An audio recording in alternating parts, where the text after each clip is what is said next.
तो नमस्कार। तो वानप्रस्थ यज्ञ का मेन उद्देश्य है समाज में नैतिक मूल्य बढ़ाने का, और जो भी इसमें जुड़े हुए हैं, तिवारी जी, हम जो भी बोलने के लिए आते हैं, वो ये जो भी बोलते हैं वो समाज में भलाई करना मेन उद्देश्य नहीं है। हम अपनी पूजा करते हैं। हम अपना जो भी हमें मिला है वो भगवान से मिला है, और भगवान ने हमें सामर्थ्य दिया है, तो हम अपना जो भी स्किल है, जो भी अनुभव है, वो भगवान को अर्पण करते हैं। और जो सुनने वाले हैं, जिससे बेनिफिट होता है, वो उसको भगवान का प्रसाद समझ के लें। तो बीच में भगवान होना चाहिए, और इसीलिए हम अपने अपना सोचा है कि शनिवार को 1 घंटा 2 घंटा भगवान के नाम पे हम देते हैं। तो आज उसी दृष्टिकोण से हमें इस प्रयोग को लेना है। और अभी आज का टॉपिक है स्किल डेवलपमेंट। ये पहले भी हुआ था, एक बार हमने अगस्त में किया था, इस पे अगस्त सितंबर में। तो हम उम्मीद कर रहे थे ज़्यादा लोग आएंगे, तो ऑब्वियसली जैसा हम देख रहे हैं ज़्यादा लोग नहीं हैं। तो भी हम अभी इंट्रोडक्शन, तो मेरे ख्याल से सब एक दूसरे को जानता है। अरुण, केवल संदीप जी को इंट्रोड्यूस कर दो, तो फिर हम शुरू कर सकते हैं। उसके बाद अरुण, यू टेक ओवर और आप शुरू करो। मैं अपने को म्यूट करता हूँ। Alright. Good evening, public. Good morning, everyone. ये जो स्किल डेवलपमेंट का आज का सेशन है, वो बेसिकली इसका दो पर्पस है। एक तो मेजरली जो पर्पस है, वो पर्पस ये है कि भाई जिन लोगों को कौशल विकास का फायदा होना चाहिए, वो यंग जनरेशन के जितने लोग हैं जिनकी एम्प्लॉयबिलिटी बढ़ेगी कौशल विकास से, वो किस तरह से इसका फायदा ले सकते हैं, कहाँ कहाँ इंस्टीट्यूशंस हैं, किस तरह के प्रोग्राम्स हैं गवर्नमेंट के, वो सारी चीजें आपको बताएंगे। और दूसरी बात है कि अगर कौशल विकास केंद्र आप अपने लेवल पे खोलना चाहते हैं सरकार के माध्यम से, तो वो किस तरह से किया जा सकता है, इन दोनों की जानकारी देने के लिए हमारे साथ जुड़े हुए हैं हमारे इस पूरे प्रोजेक्ट के जो सहयोगी हैं। संदीप कुमार नाम है, बहुत ही कर्मठ हैं, योग्यता बहुत जबरदस्त है इनकी मैनेजमेंट की, और काफी एक्सपीरियंस है इनका इस फील्ड में। तो हम ज्यादा समय अब नहीं लगाएंगे और हम स्वागत करेंगे संदीप का। और संदीप, आपसे अनुरोध करते हैं कि आप इस पूरे पूरे प्रोग्राम के बारे में सभी लोगों को जानकारी दें।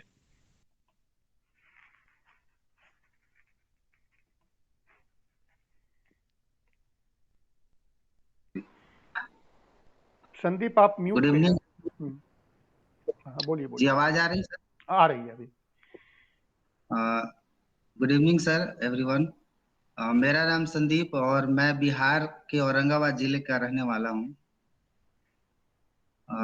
लगभग हमारे मैनेजमेंट के बाद 2013 से मैं स्किल डेवलपमेंट का प्रोग्राम से जुड़ गया और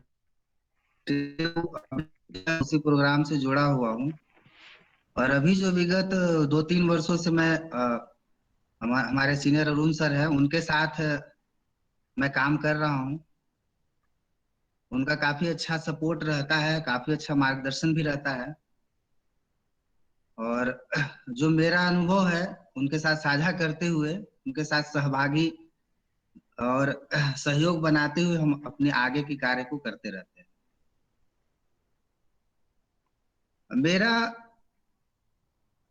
मेरा तो बेसिकली मेरा जो फील्ड था वो हम मार्केटिंग से थे, और एचआर, दोनों डुअल स्पेशलाइजेशन था हमारा एमबीए में। बट इस स्कीम से जुड़ने के बाद हमारी इंटरेस्ट जो है वो दिन प्रतिदिन बढ़ते चली गई, और लगभग स्टार्टिंग करने के बाद 6 महीने के उपरांत लगभग काफी लोगों से कनेक्टिविटी हो गई। और इस प्रोजेक्ट का जो स्टार्टिंग फेज होता है वो फिंगर टिप्स पे, बेसिकली हम लोग फिंगर टिप्स पे इस पे काम करते थे। हमें जो सिखाया गया था वो उंगलियों के माध्यम से सिखाया गया था कि आप फिंगर टिप्स पे इस प्रोजेक्ट को लेकर के चलिए।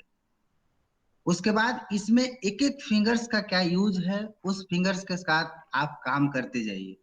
स्टार्टिंग में क्या आपको करना है, क्या इनिशिएटिव लेना है, क्या इंट्रोडक्शन करना है, क्या इंट्रोड्यूस करना है। उसके बाद फिर हम लोगों ने उसके साथ काफी सीखने का बहुत मौका मिलता था हमको। स्टार्टिंग टाइम में तो हम लोग उसको एज ए प्रोफेशनल नहीं समझ सकते थे, क्योंकि इसमें बहुत ज्यादा हमको कुछ अपॉर्चुनिटी, बहुत ज्यादा करियर ऐसा कुछ नहीं दिखता था।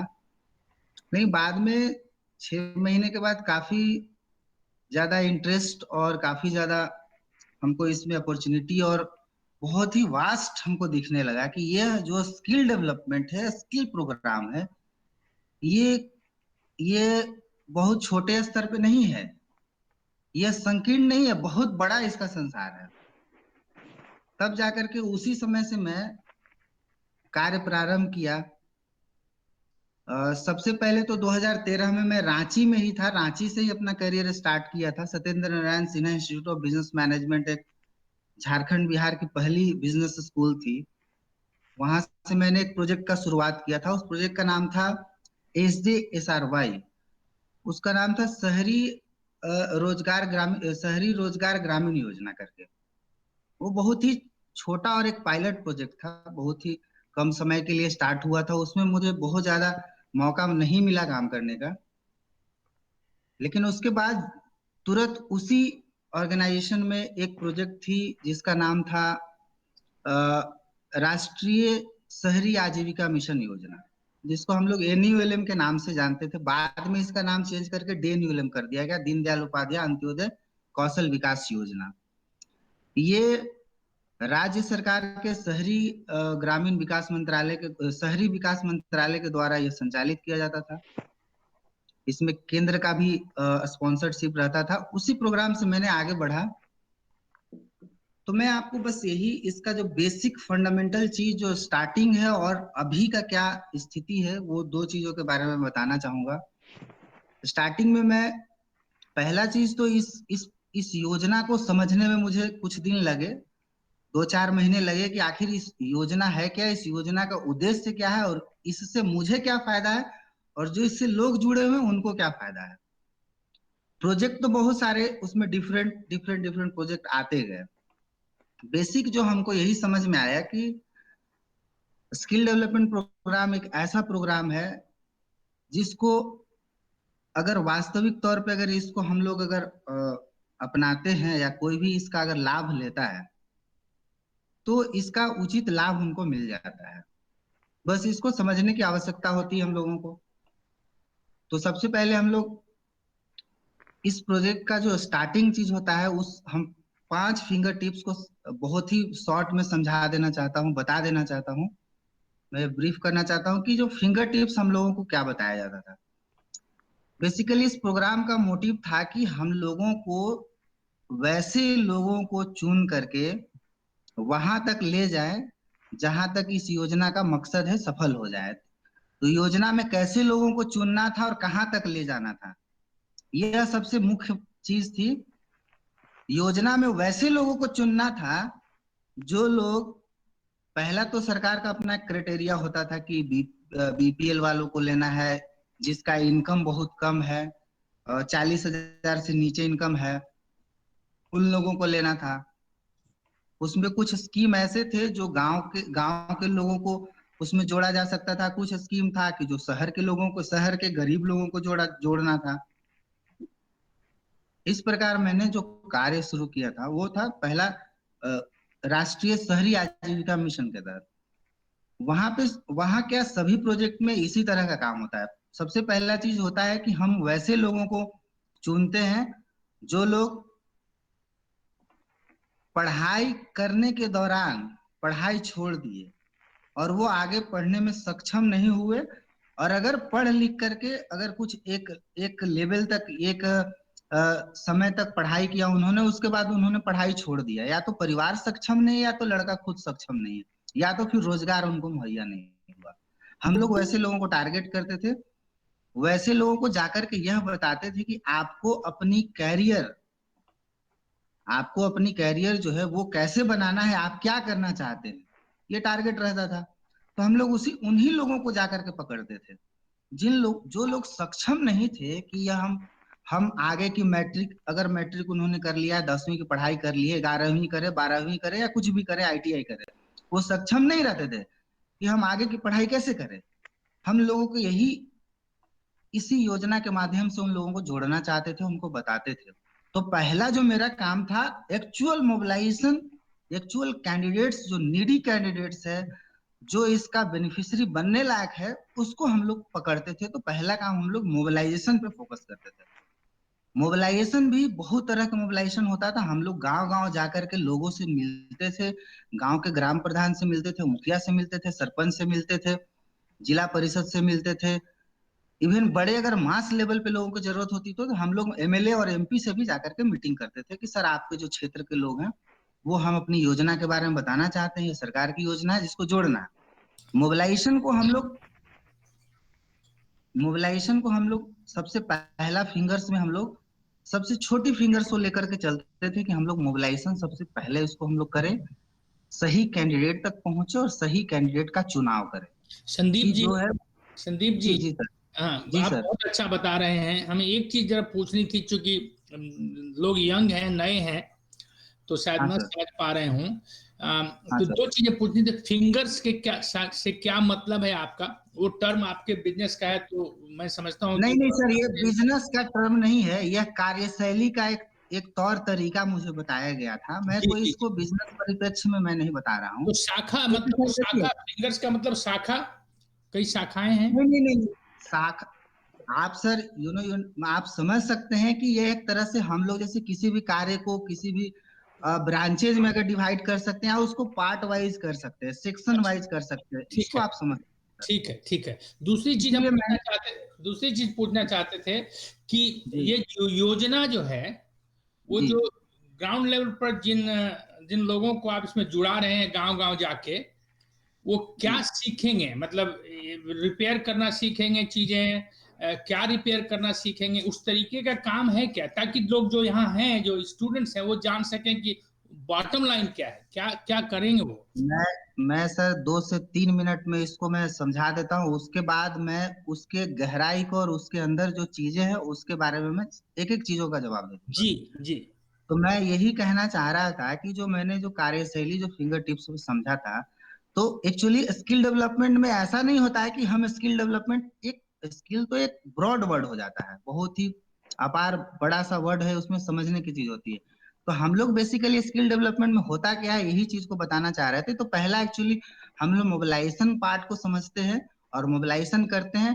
दूसरी चीजों पे हम जाते हैं, वो है ट्रेनिंग, हमारा जो है वो ट्रेनिंग का पार्ट। हम अब आपको ये सारे चीजों को बताने के बाद मैं सभी लोगों को ये बता दूंगा कि बाकी अब इसमें क्या इंटरेस्ट है, कितने सारे संभावनाएं हैं, कितने सारे सेक्टर्स हैं, कितने सारे चीज हैं, वो सब समझा देंगे। बट एक छोटा सा स्मॉल प्रोसेस है जिसको हम लोग समझते हैं कि हम लोग मोबिलाइज करके उसको ट्रेंड करते हैं। ट्रेंड करने के बाद उन्हीं कैंडिडेट्स को हम लोग असेस करते हैं, यानी कि उन लोगों का हम लोग एग्जामिनेशन करवाते हैं, परीक्षा दिलवाते हैं। उसके बाद उनका सर्टिफिकेशन होता है। सर्टिफिकेशन जब हो जाता है तो सर्टिफिकेशन के बाद उनका एक सर्टिफिकेट उनको मुहैया कराया जाता है। उस सर्टिफिकेट के बाद जो आखिरी पांचवा काम होता है, उनको रोजगार से जोड़ना। रोजगार से हम लोग जोड़ते हैं उनको 2-3 तरीकों से, हम लोग उन लोगों को रोजगार से जोड़ सकते हैं। पहला चीज होता है वेजेज एम्प्लॉयमेंट, दूसरा चीज होता है सेल्फ एम्प्लॉयमेंट और तीसरा होता है एसएचजी, सेल्फ हेल्प ग्रुप। हम लोग 3 माध्यम से उनको जोड़ते हैं।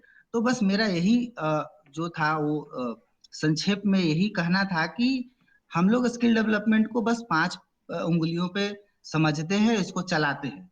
और इन्हीं चीजों में बहुत सारा, एक एक चीजों में बहुत सारा गहराई है, छुपा हुआ है, उसमें बहुत सारा कार्य करने के तौर तरीके हैं, उसके नियम कानून है, बहुत सारे गाइडलाइंस हैं, जो हम उस गाइडलाइंस के अकॉर्डिंगली हम लोग चलते हैं। ये सारा चीज जो हो वो स्किल डेवलपमेंट के तहत हम लोग समझते हैं। अब रहा सवाल कि अब आगे जैसे अब हम लोग मोबिलाइजेशन में ही जाते हैं, तो वो सब सारे चीजों को समझने से पहले सवाल अभी सर ने पूछा था कि कहाँ क्या करेंगे, कैसे करेंगे और कहाँ करेंगे। तो अब सर पहला जो हम लोग मोबिलाइजेशन में जाते हैं किसी भी योजना को लेकर के, योजना बहुत सारी है, केंद्र प्रायोजित है, राज्य प्रायोजित है, केंद्र और राज्य दोनों के सहमति के द्वारा प्रायोजित कार्यक्रम है। लेकिन जो भी कार्यक्रम है उसका बस सभी कार्यक्रम का एक ही उद्देश्य होता है कि कैंडिडेट को मोबिलाइज करके उनको रोजगार तक जोड़ देना, यही स्किल डेवलपमेंट का मुख्य उद्देश्य होता है। तो हम लोग सबसे पहले जब मोबिलाइजेशन करने जाते हैं तो वहीं पे हम लोग कैंडिडेट्स का उन लाभार्थियों का, उन स्टूडेंट का, उन छात्रों का इच्छा उनकी जानते हैं कि जैसे कि मैं एक पर्टिकुलर चीज को लेकर के जा सकता हूँ। मैं ये कहूंगा मेरा एक्सपर्टाइज मैक्सिमम मैंने ऑटोमोबाइल सेक्टर में काम किया है। मैं 2014-15 से ही मैं ऑटोमोबाइल सेक्टर में लगभग जहां मैं काम किया हूं वहां पे अपना ऑटोमोबाइल ट्रेड को लेके चला हूं। उसके पहले भी मैं 2-3 साल जो काफी डिफरेंट ट्रेड में काम किया, सेक्टर में काम किया। जैसे बहुत सारा चीज होता है, जैसे एसीटी होता है, सेल्फ एम्प्लॉयड टेलर होता है, टेक्सटाइल एंड गारमेंट सेक्टर। दूसरा होता है टूरिज्म एंड हॉस्पिटैलिटी, जो होटल मैनेजमेंट के सेक्टर में होते हैं। तीसरा हेल्थ केयर सेक्टर होता है। चौथा बीएफएसआई सेक्टर होता है, जो banking, finance and insurance. Retail sector होता है। उसके बाद कुछ टेक्निकल सेक्टर है, आयरन एंड स्टील है। उसके बाद फिर बहुत सारे डिफरेंट, नियर अबाउट 38 सेक्टर जो है वो झारखंड, सॉरी, इंडिया में एनएसडीसी के तहत चल रहे हैं। उसके अंदर बहुत सारे क्यूपी और नॉर्म्स होते हैं, बहुत सारे सेक्टर हैं, उनके अलग सब्जेक्ट्स हैं, उनके अलग लेवल्स हैं। ये सब कॉमन कॉस्ट नॉर्म्स के ऊपर निर्धारित किया जाता है। तो हम लोग इनिशियली सबसे पहले स्टूडेंट्स को यही पूछते हैं कि आप कहाँ तक पढ़ाई किए हैं। तो सबसे पहला जवाब उनका रहता है, सर मैंने 8वां पास किया है, मैट्रिक पास किया है, 12th किया है। तो मैं उनकी इच्छा जानना चाहता हूँ, ना कि मैं पहले अपनी इच्छा बता देता हूँ कि आप मेरे यहाँ आओ, जबरदस्ती आप ऑटोमोटिव सेक्टर में चले जाओ या फिर कोई आईटी सेक्टर में चला जाए। नहीं, मैं उनकी सबसे पहले उनकी इच्छा को और उनके अंदर का इंटरेस्ट को ये जानना चाहता हूँ कि आप करना क्या चाहते हैं और हम ये योजना लेकर के आए हैं। तो उनका इंटरेस्ट, बहुत सारे लोगों का जवाब होता है, सर मुझे कुछ पता नहीं, आप बताइए कि हमें क्या करना चाहिए। तो वैसे लोगों को तो हम अपना सेल्फ मोटिवेशन या फिर उनको बता करके उनको हम अपने तरफ डाइल्यूट कर लेते हैं। बट कुछ ऐसे कैंडिडेट्स होते हैं जिनका खुद का एक इंटरेस्ट होता है। उनका कहना होता है कि नहीं मुझे कंप्यूटर सीखनी है, नहीं मुझे वेल्डिंग का काम सीखना है, मुझे टेक्सटाइल गारमेंट्स में जाना है। किन्हीं लोगों का इच्छा होता है कि मुझे डिफरेंट और भी बहुत सारे सेक्टर्स हैं उसमें जाना। एग्रीकल्चर सेक्टर में बहुत सारे लोगों का इंटरेस्ट होता है कि मैं एग्रीकल्चर सेक्टर में जाऊं। अब जो मैं अगर गया उनके पास, तो मैं अपनी योजना और अपना जो सेक्टर, जिस सेक्टर में मैं काम कर रहा हूँ उनके बारे में उनको बताता हूँ। अगर वह इच्छुक होते हैं तब मैं उनका नेक्स्ट जो है वो काउंसलिंग, मोबिलाइजेशन का ही पार्ट एक है काउंसलिंग करना। उनको मैं काउंसलिंग से जोड़ता हूँ, उनको बताता हूँ सारे स्कीम्स के बारे में, योजना का लाभ के बारे में और योजना के लाभ और आखिरी अंत तक आपको क्या होता है। ये सब सारी चीजें होती हैं। और ये सब सारी चीजों में सेंट्रल गवर्नमेंट्स का अपना एक गाइडलाइंस होता है और स्टेट गवर्नमेंट्स का अपना एक गाइडलाइंस होता है। बेसिकली ये जो एनएसडीसी, एनएसडीए और एमएसडी, ये सब जो है ये सब केंद्र सरकार की संस्थाएं हैं जो इनके द्वारा बनाया गया जो भी रूल्स एंड रेगुलेशन है इनको ही फॉलो करना होता है हम लोगों को इस प्रोजेक्ट को चलाने के लिए। उनमें बहुत सारे क्राइटेरिया।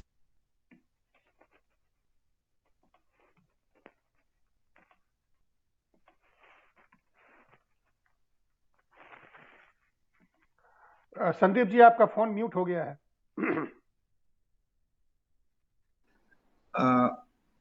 तो ये सारी चीज जो होती है वो स्टार्टिंग यहीं से होती है। बाकी मैं बहुत सारी योजनाओं का नाम बताऊंगा जो योजना लगभग देश के सभी राज्यों में चल रही है।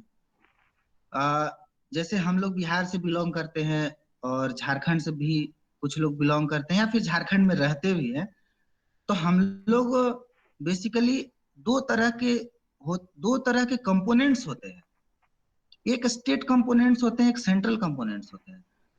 जो सेंट्रल स्कीम्स होती है और स्टेट स्कीम्स होती है दोनों में डिफरेंसेस होती है। उनके बजट का कंट्रीब्यूशन का डिफरेंसेस होता है कि जैसे कौन सा प्रोग्राम किसके स्पॉन्सर से चल रहा है, वो एक पार्ट हो जाता है, वो डिफरेंट पार्ट हो जाता है। बट स्कीम सारी जो है वो सारी की सारी स्कीम्स लगभग एक ही होती है, एक ही तौर तरीके से चलाया जाता है। कुछ नियम कानून, उनके रूल्स एंड जो रेगुलेशंस हैं, किसी का एसओपी डिफरेंट होता है, बट अल्टीमेट जो मोटिव होता है वो यही होता है कि हम लोगों को इस चीजों से जोड़ करके कैसे लोगों को जोड़े और कहाँ तक ले जाए। बाकी सर मेरा तो यही कहना था कि मैंने शॉर्ट में जो भी था बता दिया, और बाकी टेक्निकल सवाल और जो भी कुछ है अगर आप करना चाहें तो सर मैं उसकी जवाब दूं।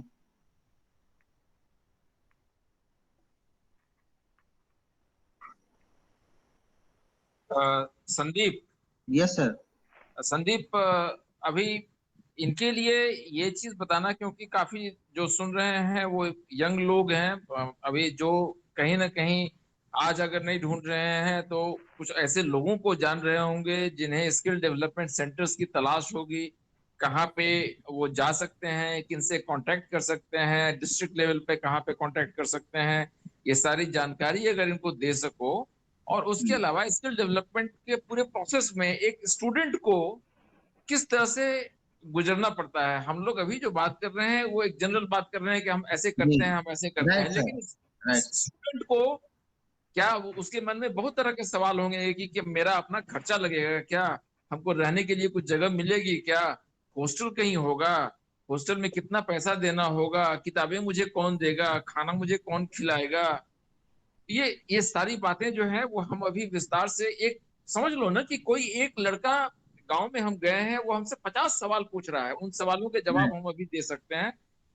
ऐसा परसेप्शन लेकर के चलो। और उसके बाद राइट। में कोई अगर स्क्रीन होगा तो वो शेयर करना, जिसमें हम बिहार झारखंड के या कम से कम बिहार के तो हम जरूर बता सकें कि भाई बिहार में स्टेट लेवल पे कौन सी ऑर्गेनाइजेशन है, उसका राइट वेबसाइट क्या है, यूआरएल क्या है, ये सारी चीजें शेयर कर दो जरा एक बार, उसके बाद फिर सवाल जवाब पे आएंगे हम लोग। Right sir. अभी मैं बता देता हूँ कि जैसा कि सर अभी पूछ रहे थे कि बता रहे थे कि जैसे कोई भी स्टूडेंट एक है, कोई स्टूडेंट है जिसको कुछ पता नहीं है, एकदम अननोन है, और उसको स्किल डेवलपमेंट के बारे में या फिर स्किल का किसी भी योजना का लाभ लेना चाहे, जैसे बिहार का कोई भी स्टूडेंट है, तो सबसे पहला जो स्टूडेंट के लेवल पे जो प्रक्रिया होती है, सबसे पहले तो वहां पे अभी अभी का जो स्थिति है, अभी तो डिस्ट्रिक्ट लेवल पे डिस्ट्रिक्ट लेवल पे बहुत सारे सेंटर की स्थापना हो चुकी है। बहुत सारे बाहर के जो ऑर्गेनाइजेशन होते हैं वो स्टेट लेवल पे अपने सेंटर को स्टैब्लिश करते हैं, स्थापित करते हैं। लेकिन डिस्ट्रिक्ट लेवल में भी बहुत सेंटर्स हो चुके हैं, और कुछ कुछ अभी अनुमंडल जो सब डिविजन लेवल है वहां भी अभी सेंटर जो है वो स्थापित हो चुका है। तो जो भी छात्र हैं, जो भी स्टूडेंट हैं, सबसे पहले तो अभी तो सब लोग मोबाइल चलाते हैं, सब लोग कम से कम अपने राज्य में स्किल डेवलपमेंट के बारे में अगर वो जरा सा भी अगर गूगल में कुछ भी चीज टाइप करते हैं कि हम लोग स्किल डेवलपमेंट का कोई भी कोर्स कैसे करें, कहाँ करें, तो बेसिक चीज जानकारी मिल जाती है। लेकिन अभी जैसे स्किल डेवलपमेंट में जो अप्रोच लेवल में है, अप्रोच लेवल में जैसे ग्राम जीआरपी एक होते हैं, ग्राम रिसोर्स पर्सन, वो ब्लॉक लेवल से सभी पंचायतों में डिवाइड होते हैं, उनको एक एक पंचायत दे दिया जाता है। वैसे लोगों का भी अता पता कर करके उन लोगों से भी संपर्क कर करके यह पता कर सकते हैं कि जीआरपी कौन है, ग्राम रिसोर्स पर्सन कौन है, या फिर ब्लॉक स्किल कोऑर्डिनेटर कौन है। अगर ब्लॉक लेवल में अगर वो जाते हैं तो अगर अपने ब्लॉक मुख्यालय प्रखंड स्तर पे अगर जा करके ये पता कर सकते हैं, या फिर मुखिया के माध्यम से भी पता कर सकते हैं कि सर यहाँ पे कोई स्किल का कोई आदमी आता है या फिर कोई ऐसा कुछ है, या फिर ब्लॉक में सर कोई इस तरह का है, तो मुखिया आसानी से उसको जानकारी उपलब्ध करा सकता है कि मैं ब्लॉक में बात करके बताऊंगा कि वहां पे, क्योंकि बिहार सरकार हो, झारखंड सरकार हो, या कोई भी राज्य सरकार हो, प्रखंड स्तर पे एक नियुक्ति एकदम वहां पे सुनिश्चित है कि वहां पे ब्लॉक कोऑर्डिनेटर और एक डिस्ट्रिक्ट स्किल कोऑर्डिनेटर होता है, और उसके बाद राज्य में फिर राज्य स्तर के अधिकारी होते हैं, कर्मचारी होते हैं। लेकिन ब्लॉक लेवल में भी है, अभी भी अगर आप बिहार में हो या झारखंड में कहीं भी पता कर सकते हैं, मिल जाएगा। उसके अलावा अगर वहां से पता होता है तो वो उन लोगों का काम है कि वो सारा चीज वो बता देंगे। उसके बाद ब्लॉक स्तर पे ये भी पता हो सकता है कि ब्लॉक लेवल पे कितने सेंटर्स कहाँ कहाँ चल रहे हैं।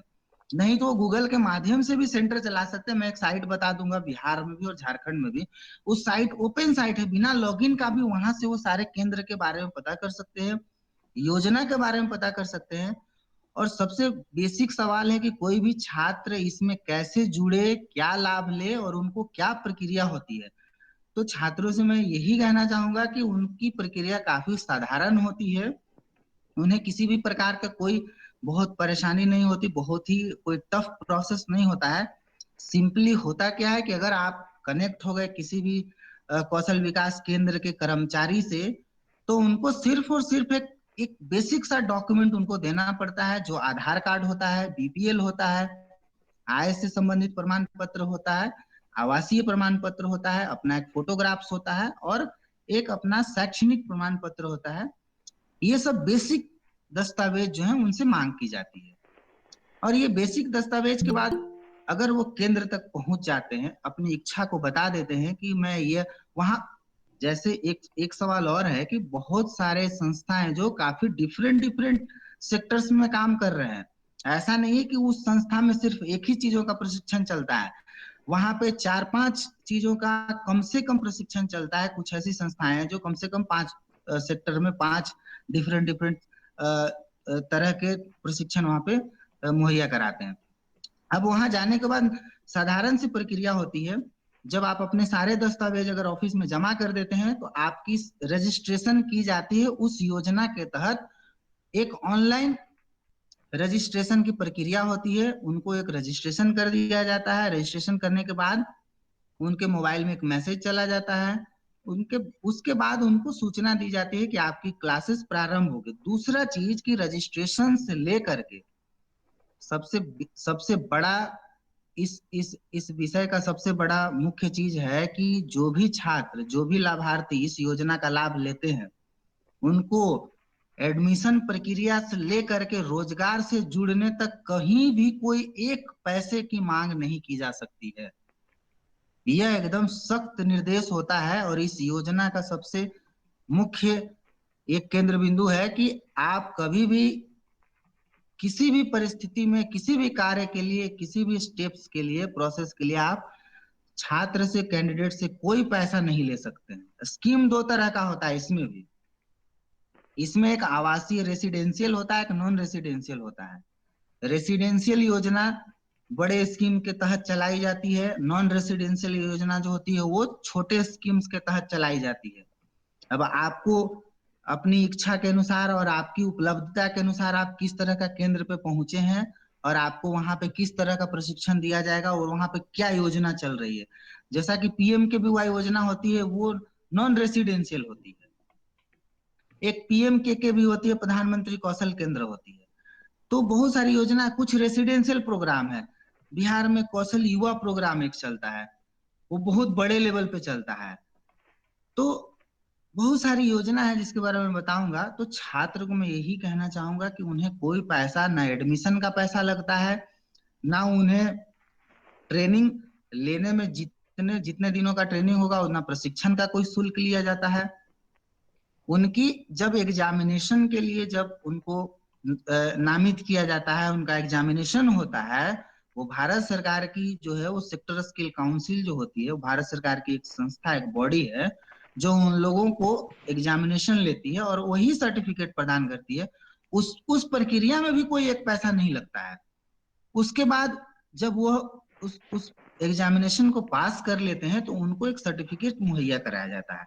वो सर्टिफिकेट भी निःशुल्क होती है। वो सर्टिफिकेट को लेकर आप कहीं भी अगर आपको वहां रोजगार से जोड़ दिया गया है या भी किसी भी डिफरेंट परिस्थिति में आपको अगर नहीं मिला रोजगार, तो आप उस सर्टिफिकेट के माध्यम से कहीं भी जा सकते हैं कि हाँ, हम एक कौशल योजना के तहत जो है वो अपना कौशल प्रशिक्षण प्राप्त किया है इस सेक्टर में, तो वहां जाकर के आप अपना रोजगार को ले सकते हैं।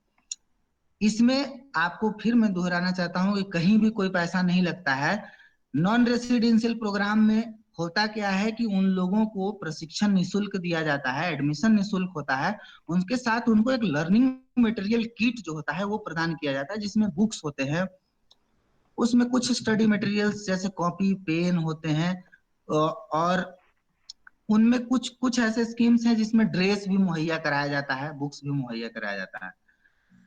जो ये सब आवासीय जो नहीं है, जहां पे जाकर के सिर्फ आपको 4 घंटे, एक और इसमें खूबी है नॉन रेसिडेंशियल प्रोग्राम में कि जिसमें रहने की व्यवस्था नहीं है, जिस प्रोग्राम में आपको सिर्फ जा करके ट्रेनिंग लेना है और घर अपने आना है, फिर पुनः अगले दिन जाना है, उस योजना में आपको हॉस्टल नहीं प्रदान किया जाता है और सिर्फ 4 घंटे की प्रशिक्षण होती है, सिर्फ 4 ही घंटे की ट्रेनिंग होती है। नॉन रेसिडेंशियल का एक मुख्य ये है, उसका फीचर है। और जो रेसिडेंशियल होता है, जो आवासीय प्रोग्राम होता है, उसमें उन लोगों को रहना होता है और उनकी प्रशिक्षण 8 घंटे की होती है, जिसमें थ्योरी और प्रैक्टिकल और बहुत सारे चीज जो होते हैं वो एक सिलेबस के अकॉर्डिंग उसमें मेंशन रहता है। तो अब नॉन रेसिडेंशियल प्रोग्राम में भी बच्चे से कुछ नहीं लिया जाता है। आप आइए, एडमिशन कराइए, जब से बैच प्रारंभ होगी वो आपको सूचना दे दी जाएगी। उसके बाद आप अपना ट्रेनिंग पूरा प्रारंभ करके समाप्त करिए। अटेंडेंस की व्यवस्था रहती है, आप उसमें उपस्थिति 100% दर्ज कराइए, क्योंकि एग्जामिनेशन होता है वो अगर 75 से 80% तक अगर आपकी उपस्थिति नहीं रहती है तो आपको एग्जामिनेशन में नहीं बैठने दिया जाता है। उसके अलावा आप जो भी प्रशिक्षण के दौरान किसी भी तरह का कोई भी आपको सुविधा मुहैया की कराई जाती हो, बिल्कुल निःशुल्क होती है। इसी प्रकार रेसिडेंशियल प्रोग्राम में, आवासीय प्रोग्राम में भी यही होता है। उसमें तो अतिरिक्त बेनिफिट जो होता है, अतिरिक्त जो लाभ होता है, वो रहने की उचित व्यवस्था और खाने की उचित व्यवस्था, यह भी निःशुल्क होती है। उसमें कभी भी छात्र से यह नहीं पैसा मांगा जा सकता है कि तुम मेरे यहाँ 2 महीने 3 महीने या 4 महीने का प्रशिक्षण लिया, 4 महीने का खाने का पैसा दो, 4 महीने का रहने का पैसा दो। कभी भी यह नहीं मांगा जा सकता है, बिल्कुल यह निःशुल्क होता है। यह योजना पूरी तरीके से निःशुल्क है, शुरू से लेकर के अंत तक। राज्य की योजना हो या केंद्र की योजना हो, कभी भी इस योजना से पैसा नहीं लिया जा सकता है। इसका जो है वो सरकार के द्वारा सख्त निर्देश होता है और बहुत सारे कंप्लेन नंबर होते हैं जिसपे उन लोगों को ये कहा जाता है कि आपको अगर किसी प्रकार की दिक्कत होती है तो आप इसमें सूचना दे सकते हैं। बीच बीच में सारे अधिकारियों का भी उसमें विजिट होते रहता है, उन लोगों का जांच पड़ताल हमेशा चलते रहता है, ट्रेनिंग मॉनिटरिंग होते रहती है। तो इसमें कहीं कोई दो राय नहीं है कि इस योजना से जुड़ने के बाद उनको कोई भी आर्थिक रिक्वायरमेंट होती है, किसी तरह का कोई नहीं होती है। दोनों ही योजनाएं में, रेसिडेंशियल और नॉन रेसिडेंशियल में। ओके, तो संदीप, मैं अब जो समझ रहा हूँ या फिर जो लोगों को समझाना चाहता हूँ वो एक समझ लो कि मैं एक स्टूडेंट हूँ और मैं गांव में बैठा था। मेरी उम्र करीब वही 14 साल नहीं, 18 साल, 17 साल, 18 साल हो चुकी है। मैं 8वीं क्लास ही पास था और मुझे ये महसूस होता है कि मेरा झुकाव मान लो टेलरिंग की तरफ है, या मेरा झुकाव कृषि की तरफ है, या मेरा झुकाव इस ऑटोमोटिव सेक्टर की तरफ है। मैं मैकेनिक बनना चाहता हूँ, या मैं सेल्स में जाना चाहता हूँ, ऑटोमोटिव सेल्स में जाना चाहता हूँ, गाड़ियां कैसे बेचनी है वो सीखना चाहता हूँ। तो मुझे सिर्फ जानकारी होनी चाहिए अपने झुकाव की, और मेरे अंदर इच्छा होनी चाहिए कि भाई मैं अपना कौशल विकास करूं। मैं सिर्फ एक माध्यम ढूंढ रहा था। खैरियत है कि संदीप जी ने अपना एक आदमी भेजा था, वो आदमी मुझसे मुलाकात किया और उस आदमी ने मुझे इसके बारे में बताई और उसने मुझे विश्वास दिलाया कि आप हमारे यहाँ आए, हमारा ये पता है, आप हमारे यहाँ आए, सिर्फ आप अपने व्यक्तिगत इस्तेमाल की चीजें लेकर आ जाएं। जैसे आपने जो कपड़े पहने हैं उसके अलावा 1-2 और चेंज के कपड़े ले लेंगे, अंडरवेयर ले लेंगे, वेस्ट ले लेंगे, आप अपनी टूथब्रश ले लेंगे, टूथपेस्ट ले लेंगे, तेल ले लेंगे, साबुन ले लेंगे, कंघी ले लेंगे, बस लेकर के आप अपने बैग लेकर के आ जाइए, बाकी सब मैं देखूंगा। तो मुझे ये विश्वास जब हो जाता है तो मैं पूछता हूँ कि सर मुझे क्या क्या कागज देनी होगी, तो बस मुझे कहा जाता है कि आप अपनी आधार कार्ड दे दें। अगर आप क्लास 8 पास कर चुके हैं तो क्लास 8 का कोई आपका पासिंग सर्टिफिकेट होगा, स्कूल लिविंग सर्टिफिकेट होगा, या स्कूल में जहाँ ज्वाइन किए थे वहां से सर्टिफिकेट होगा।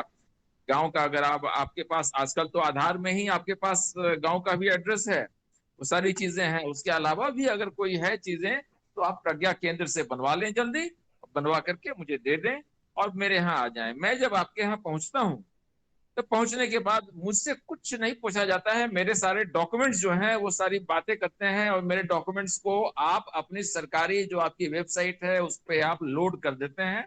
लोड करने के बाद आपने अपना एक बैच बना लिया कि भाई इस बैच में, बैच नंबर 2 में मुझे 25 छात्र हो गए, अब 25 छात्र का आपने डेटा अपलोड कर लिया, आपका जो डीएससी है यानी डिस्ट्रिक्ट स्किल कोऑर्डिनेटर या जिला कौशल अधिकारी। कोऑर्डिनेटर है, वो उन सबको वेरीफाई करता है डॉक्यूमेंट, और डॉक्यूमेंट वेरीफाई करने के बाद उसके बाद वो अप्रूव कर देता है। वो वेरिफिकेशन किस चीज का कर रहा है? सिर्फ ये देखने के लिए कि कहीं ये फर्जी छात्र तो नहीं है, इसलिए वो वेरीफाई करता है। वेरीफाई करने के बाद मुझे भेज दिया जाता है कि अब ये आपका क्लास है, आप यहाँ बैठे, मुझे रहने के लिए प्रॉपर बेड मिलती है, मुझे रहने के लिए गद्दा मिलता है, मुझे बेडशीट मिलती है, मुझे तकिया मिलता है, मुझे मेरे बेड के नीचे एक मेरा बक्सा रखा रहता है, उस बक्से में मैंने सिर्फ अपना ताला लाना है, ताला लगाना है, अपने सारे सामान रखने हैं, मुझे मेरी किताबें मिल जाती हैं, मुझे पहनने के लिए जब तक मैं यूनिफॉर्म, जब तक मैं क्लासेस करता हूँ, क्लासेस करने के लिए मेरे पास यूनिफॉर्म दे दी जाती है, और मुझसे कुछ नहीं मांगा जाता है। मुझे बता दिया जाता है कि आपका मेस यहाँ पे है, आपको यहाँ भी जाके खाना खाना है, इतने बजे खाना खाना है, इतने बजे आपने अपनी हाजिरी बनानी है। मैं रेजिडेंस में रहूंगा उस समय भी मुझे बायोमेट्रिक पे अपनी हाजिरी बनानी है। मैं क्लास जब करता रहूंगा तो क्लास में कैमरे लगे हैं, और वो कैमरे डायरेक्टली स्किल जो स्टेट स्किल का वेबसाइट है उससे कनेक्टेड रहता है, और वो लोग सारी मॉनिटरिंग कर सकते हैं। ये सारी बातें हैं, लेकिन मैं एज ए स्टूडेंट अब कंफर्म हो गया कि भाई अब ये 3 महीने में क्वालिटी चीजें सीखूंगा, और सीखने के बाद मेरा टेस्ट लिया जाएगा। जब तक मैं पढ़ाई कर रहा हूं उस समय भी बीच बीच में मेरे टेस्ट लिए जाएंगे मेरे ट्रेनर द्वारा, और मेरे जितने भी प्रॉब्लम्स हैं उसको सॉल्व किया जाएगा। जो मैं नहीं समझ पाता वो मुझे बेहतर ढंग से समझाया जाएगा, मेरे टेस्ट लिए जाएंगे, मैं टेस्ट में अच्छा करूं, ये मेरा जो कोऑर्डिनेशन सेंटर है उस सेंटर की भी जिम्मेवारी बनती है, और वो चाहेगा कि मैंने जितने लोगों को पढ़ाया है वो सब अच्छी तरह पास कर जाएं, तो वो मेरा ध्यान रखते हैं। ध्यान रखने के बाद जो राष्ट्रीय स्तर पे जो आपकी सेक्टर स्किल काउंसिल है वो आपकी टेस्टिंग करती है। जैसे अगर ऑटोमोटिव की बात करेंगे तो एएसडीसी आपकी टेस्टिंग करेगा, और टेस्टिंग करने के लिए इंडिपेंडेंट बॉडीज हैं जो उनके द्वारा अप्रूव किए हुए हैं, वो आपको भी उनसे कोई कांटेक्ट नहीं दिया जाता है, आप सिर्फ इन्फॉर्म कर देते हैं एएसडीसी को, वो टेस्टिंग बॉडीज को भेजते हैं।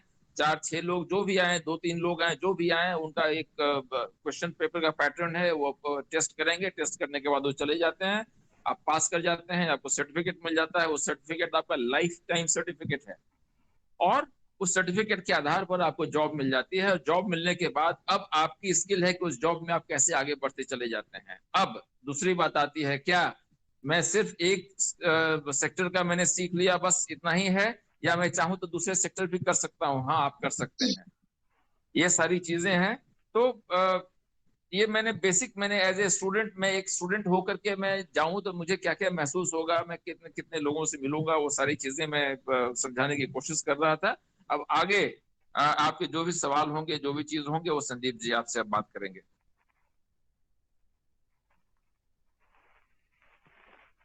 धन्यवाद सर।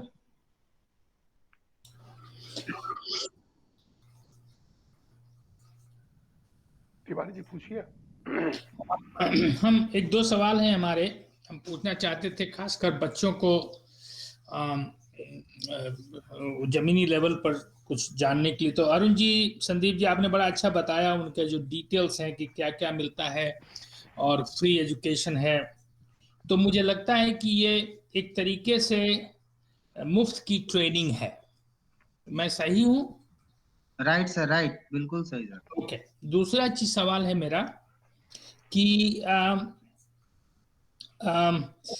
थोड़ा एग्जाम्पल मुझे दीजिए 4-5 स्किल्स का जिसकी ट्रेनिंग होती है, जैसे एसी रिपेयर की, एयर कंडीशन रिपेयर की, कार रिपेयर की, कौन कौन सी ट्रेनिंग है? केवल कुछ एग्जाम्पल वो इसलिए बता रहा हूं कि जो स्टूडेंट्स हैं वो ये समझें कि किस चीज में ये ट्रेनिंग दी जाती है, उनको ये समझ में आए। योजनाएं तो हैं, लेकिन किस बेसिकली क्या सीखते हैं वो जानना चाहता हूँ। सर आपको ये चीज संदीप बताएंगे, उससे पहले मैं एक चीज और बता दूं आपको, जो आपकी उस पर्टिकुलर स्किल की जो ट्रेनिंग है उसके अलावा, जैसे मैं आपको सिर्फ झारखंड की अगर बात बताऊं तो झारखंड में मान लीजिए आप जैसे टेक्नीशियन लेवल 3 या लेवल 4 की आप बात करें, तो उसका मान लीजिए पूरा करिकुलम जो है वो 368 घंटे का है। तो इसके अलावा वो बोलते हैं कि भाई कुछ एड ऑन स्किल भी इनको दो, सॉफ्ट स्किल जो है वो लाइफ के लिए, उसके लिए उन्होंने अपनी तरफ से उन 368 घंटों के अलावा 160 घंटों का अलग से सिलेबस दिया हुआ है। अलग से ट्रेनर है, जैसे हमारे यहाँ अभी सॉफ्ट स्किल की ट्रेनर है, तो वो अलग से एडिशनल चीजें करते हैं। So this is a value addition to one's personality, and it helps you everywhere. आप कहीं पे भी जाएं, किसी भी सेक्टर में जाएं, कहीं कोई भी लैडर आप ऊपर चढ़ लें, ये चीजें आपको हेल्प करती हैं। So this is also there. और बाकी क्या क्या चीजें होती हैं वो संदीप आपको बताएंगे।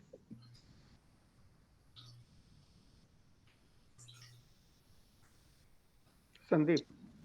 Right sir. जैसा कि वो कहना था सर कि जैसे कोई भी छात्र अपने सेक्टर्स में किसी भी सेक्टर्स में अगर ट्रेनिंग लेना चाहे, जैसे इंटरेस्ट उन्होंने एग्जांपल दिया एसी रिपेयर या कार रिपेयर या फिर जैसे आयरन एंड स्टील में मशीनिस्ट का ट्रेड होता है, फिटर से रिलेटेड होता है वो। तो मैं ये कहना चाह रहा था कि जब स्टार्टिंग टाइम में जब हम लोग मोबिलाइजेशन जा रहा, क्योंकि सर ने पहले भी बताया था कि मैं आ जाता हूँ और मुझे नहीं पता रहता। मैं ये कहना चाह रहा था कि जब मोबिलाइजेशन हम लोग करते हैं तो वहां पे 3 बार काउंसलिंग की जाती है उन लोगों को। 3 टाइम्स काउंसलिंग प्रोसेस होता है, जिसमें पेरेंट्स की भी कंसेंट ली जाती है। उनकी भी ये जानकारी में होती है कि आपका बच्चा जो है वो इस चीज में रजिस्ट्रेशन कराया है और वो यह प्रशिक्षण लेने के लिए यहाँ पे आना चाह रहा है। ये प्रशिक्षण केंद्र यहाँ पे है और इस चीज का प्रशिक्षण है। उनको एक इनिशियल जानकारी दे दी जाती है। पहला चीज कि जब जैसे ही हम लोग मोबिलाइजेशन के बाद उनको काउंसलिंग करते हैं, 3 बार काउंसलिंग करते हैं, फाइनली जब उन लोगों को बैच में हम डालते हैं तो उनसे बार बार ये एक ही चीजों को पूछ लेते हैं कि जो मैं आपको जिस क्षेत्र में कैरियर बनाने के लिए इसमें मैं आपको जोड़ रहा हूँ, आपकी इच्छा क्या है, आपकी इच्छा क्या है। उनका ये कहना रहता है कि नहीं मैं इसको करूं। मैक्सिमम कैंडिडेट्स जो होते हैं, अगर वो एक प्लेटफॉर्म पे जाने के बाद उनको कुछ पता ही नहीं रहता कि मैं कौन सी सेक्टर में अपने आप को खड़ा करूं, कहाँ जाऊं, क्या करूं। बस एक एक कोई हमें मेंटर होना चाहिए, कोई गाइडलाइन करने वाला होना चाहिए, या फिर कोई ऐसे ही बता दे हमको कि ये कर लो उसमें अच्छा है, तो वो लोग फिर एक वो एक्सपेरिमेंटल मोड में चले जाते हैं। जो भी जिस तरह का भी होता है, लेकिन एट द लास्ट अगर वो एक्चुअल ऑर्गेनाइजेशन में जाते हैं तो उन्हें बेनिफिट्स, डेफिनेटली उनको बेनिफिट्स मिलता है। और इसका कोई दो राय नहीं है कि उनको जो है कोई भी नुकसान होता है। जैसे अरुण जी, संदीप जी, अरुण जी, आप लोगों ने ये बड़ा अच्छा बताया हमें कि भाई सॉफ्ट स्किल्स भी पढ़ाए जाते हैं, वो बहुत जरूरी है, अच्छा लगा। मैं ये केवल पूछना चाहता था, जैसे मान लीजिए कि मैं पूछता हूँ कि तिरहुत कमिश्नरी में, मुजफ्फरपुर में या मोतिहारी में या छोटे जिलों में, नवादा में, ऐसी जगहों पर जो ट्रेनिंग सेंटर्स हैं उसमें किस किस चीज की पढ़ाई होती है, लिटरली किस चीज की पढ़ाई होती है। मैं समझ गया कि उनको कैसे आप चुनते हैं, लेकिन किस चीज की पढ़ाई होती है। ऑटो मैकेनिक की पढ़ाई होती है, फिटर की पढ़ाई होती है, मेसन की पढ़ाई होती है, वेल्डर की पढ़ाई होती है। तो इसलिए पूछ रहा हूँ कि जरा एग्जाम्पल मिल जाएगा कि जो सुन रहे हैं उनको पता है कि हाँ इन चीजों की पढ़ाई होती है। जरा बताइए, कंप्यूटर टेक्नीशियन की, मोबाइल मैकेनिक की, किस तरीके की पढ़ाई होती है। ओके सर, मैं समझ गया आपकी बात। संदीप जो कह रहे थे वो जनरल एक बात कह रहे थे। अब आप स्पेसिफिक्स पे आ रहे हैं तो मैं आपको बताऊं। अब वो डिपेंड करेगा कि उस इलाके में स्टेट गवर्नमेंट के साथ किसी प्राइवेट बॉडी ने अगर एमओयू किया है या एक एग्रीमेंट किया है तो किस सेक्टर को चूज करके किया है उस पर डिपेंड करेगा। हो सकता है कि नवादा में एक ऑटोमोटिव वाला भी कोई सेक्टर हो, नवादा में कोई आईटी वाला भी हो, मोतिहारी में कोई एग्रीकल्चर वाला हो, ये संभावना है। अब अगर आप उस स्टेट की वेबसाइट पर जाएंगे, आप ज्यादा कुछ करने की जरूरत नहीं है। मैं सिर्फ बिहार स्किल डेवलपमेंट कॉर्पोरेशन सिर्फ अगर गूगल पे कर दूं तो बिहार स्किल डेवलपमेंट कॉर्पोरेशन की वेबसाइट चली आएगी। उसमें अगर मैं पार्टनर्स की लिस्ट देखूं या पार्टिसिपेंट्स की लिस्ट देखूं या सेक्टर की लिस्ट देखूं तो वो सारी चीजें मुझे दिख जाएंगी। और कौन से लोकेशन में क्या है, कौन कौन से पार्टनर्स हैं, वो सारी चीजें हमें एक नजर में दिख जाएगी। अगर मैं एग्रीकल्चर के लिए जाना चाहता हूं तो मैं अगर बढ़िया में भी रहने वाला आदमी हूं, मैं जान रहा हूं कि मधुबनी में है, मधुबनी का सेंटर मुझे बढ़िया का रहने के बावजूद मैं पूरे बिहार में कहीं पे भी जा सकता हूं। पूरे बिहार में कुछ नहीं तो 35-40 कम से कम मैं कह रहा हूं कि 35-40 सेंटर्स होंगे जो अलग अलग स्किल सेक्टर्स के काम कर रहे होंगे। तो मैं अगर स्टेट की वेबसाइट पे चला जाऊंगा तो मुझे ये सारी जानकारी हो जाएगी। नहीं होती है तो जो डिस्ट्रिक्ट स्किल कोऑर्डिनेटर है ना, DSC, वो आपको ये जानकारी दे देगा। नहीं है तो जो स्टेट की जो वेबसाइट है उस पे आप देखेंगे एक कॉन्टैक्ट नंबर होता है जो स्टेट लेवल पे जो डायरेक्टर है या उनका एक कॉल सेंटर टाइप का होता है, जो हेल्पलाइन नंबर होता है, वो सारी जानकारी आपको दे देता है। सो स्पेसिफिक कोई नहीं बता सकता कि भाई नवादा में मुझे क्या मिलेगा, लेकिन जब आप मेन पोर्टल पे चले जाते हैं तो उस पोर्टल पे आपको सारी जानकारी सब जगह की मिल जाएगी। एक पहली बात। दूसरी बात की क्या क्या ट्रेनिंग हो सकती है। अब ट्रेनिंग मान लीजिए मैं इंटरेस्टेड हूं कि भाई मैं मैकेनिक नहीं बनना चाहता, मैं इलेक्ट्रिशियन बनना चाहता हूं, तो इलेक्ट्रिशियन का भी कोर्स होता है, उसके भी क्वालिफिकेशन पैक होते हैं, उसके भी नॉर्म्स होते हैं। तो वो अलग अलग सेंटर हैं, अलग अलग कोर्सेज चला रहे हैं, कोई सेल्स का चला रहा है, कोई टेक्नीशियन का चला रहा है, कोई टेलीकॉलर का चला रहा है, कोई आपको स्पेयर्स का किस तरह से, क्योंकि इन्वेंट्री मैनेजमेंट अपने आप में बहुत बड़ी चीज है। तो वो सबके अलग अलग हैं और अलग अलग पैक्स हैं वो जो चल रहे होते हैं। तो आपके पास एक बड़ा सा बुके अवेलेबल है जिसमें से आप जो चाहें वो उठा लें। आप इस टाइप की चीज है, बट वो सेंट्रल पोर्टल जो है स्टेट गवर्नमेंट का, उसी पे ये सारी जानकारी मिलेगी। और नहीं तो फिर डिस्ट्रिक्ट या ब्लॉक लेवल जो आपका कौशल विकास कोऑर्डिनेटर है वो आपको ये सारी जानकारी दे पाएगा। अरुण, हाँ थैंक जी, यू। नमस्कार शर्मा जी और अरुण जी, आप दोनों लोगों का बहुत बहुत धन्यवाद। मैं चंद्रशेखर त्रिपाठी बिहार से तो नहीं, उत्तर प्रदेश से हूँ। तो मेरे 2-3 प्रश्न हैं इसमें। एक तो ये है, क्या ये लड़कियों के लिए भी उतना ही सुलभ है जितना लड़कों के लिए? दूसरा ये है, क्या आपकी जानकारी में उत्तर प्रदेश में भी बिहार के सदृश ही इस तरीके का डिपार्टमेंट है? क्योंकि ये जब सेंट्रल के द्वारा है तो सेंट्रल से एसोसिएटेड यूपी में भी वैसा ही होगा। और जैसा तिवारी जी ने अभी प्रश्न पूछा था, वैसा ही तीसरा मेरा प्रश्न ये है कि सपोज मैं कक्षा 10 पास हूँ, जैसे हमारा जो गांव है बहुत बैकवर्ड है, और वहाँ कुछ बच्चे हैं जो 10 से 12 पास हैं और कुछ बच्चियां भी हैं। अगर उनको हम इंस्पायर करके, प्रमोट करके इनका फायदा लेने के लिए प्रेरित करें, तो पहला स्टेप हमारा ये होगा कि हम बीडीओ या जो कौशल अधिकारी है उससे संपर्क करें और उनसे ये जानकारी हासिल करें कि हमारे जिले में ये कौन से केंद्र हैं और वो किसकी शिक्षा दे रहे हैं। और फिर दूसरा ये होगा कि अपने डॉक्यूमेंट लेकर के उनसे कांटेक्ट करें। क्या ये सत्य है? ये मतलब ये 3 प्रश्न हैं जिन पर आप थोड़ा सा अपना बताइए, मार्गदर्शन करिए जिससे कि लोगों तक पहुंच सको। धन्यवाद। नमस्कार त्रिपाठी जी। और इसके बारे में हम आपको बस इतना बताना चाहेंगे कि आपका पहला सवाल था कि क्या यह लड़कियों के लिए भी उतना ही सहज है या ऐसी चीज सुविधाएं लड़कियों के लिए भी हैं। तो आपको बता दूं कि सेंटर जब सेटअप किया जाता है तो सेंटर का जो नॉर्म है वो बहुत क्लियर है कि लड़कियों के लिए भी हॉस्टल फैसिलिटी उसी तरह से होगी और वो एकदम सेग्रीगेटेड होगी। क्लासरूम्स एक साथ चल सकते हैं लेकिन हॉस्टल दोनों का अलग अलग होगा और एकदम आइडेंटिफाइड रहता है। जहां तक फैसिलिटीज का सवाल है, उनका बाथरूम, टॉयलेट जो भी है, वॉशरूम्स, वो एकदम अलग होते हैं। और हर 10 स्टूडेंट के ऊपर एक टॉयलेट ऑथराइज्ड है, उससे कम में किसी भी सेंटर को अप्रूव नहीं किया जाता है। तो ये आपको बता दें कि ये क्वालिफिकेशन पैक्स जो हैं वो लड़के और लड़कियों के लिए कॉमन है।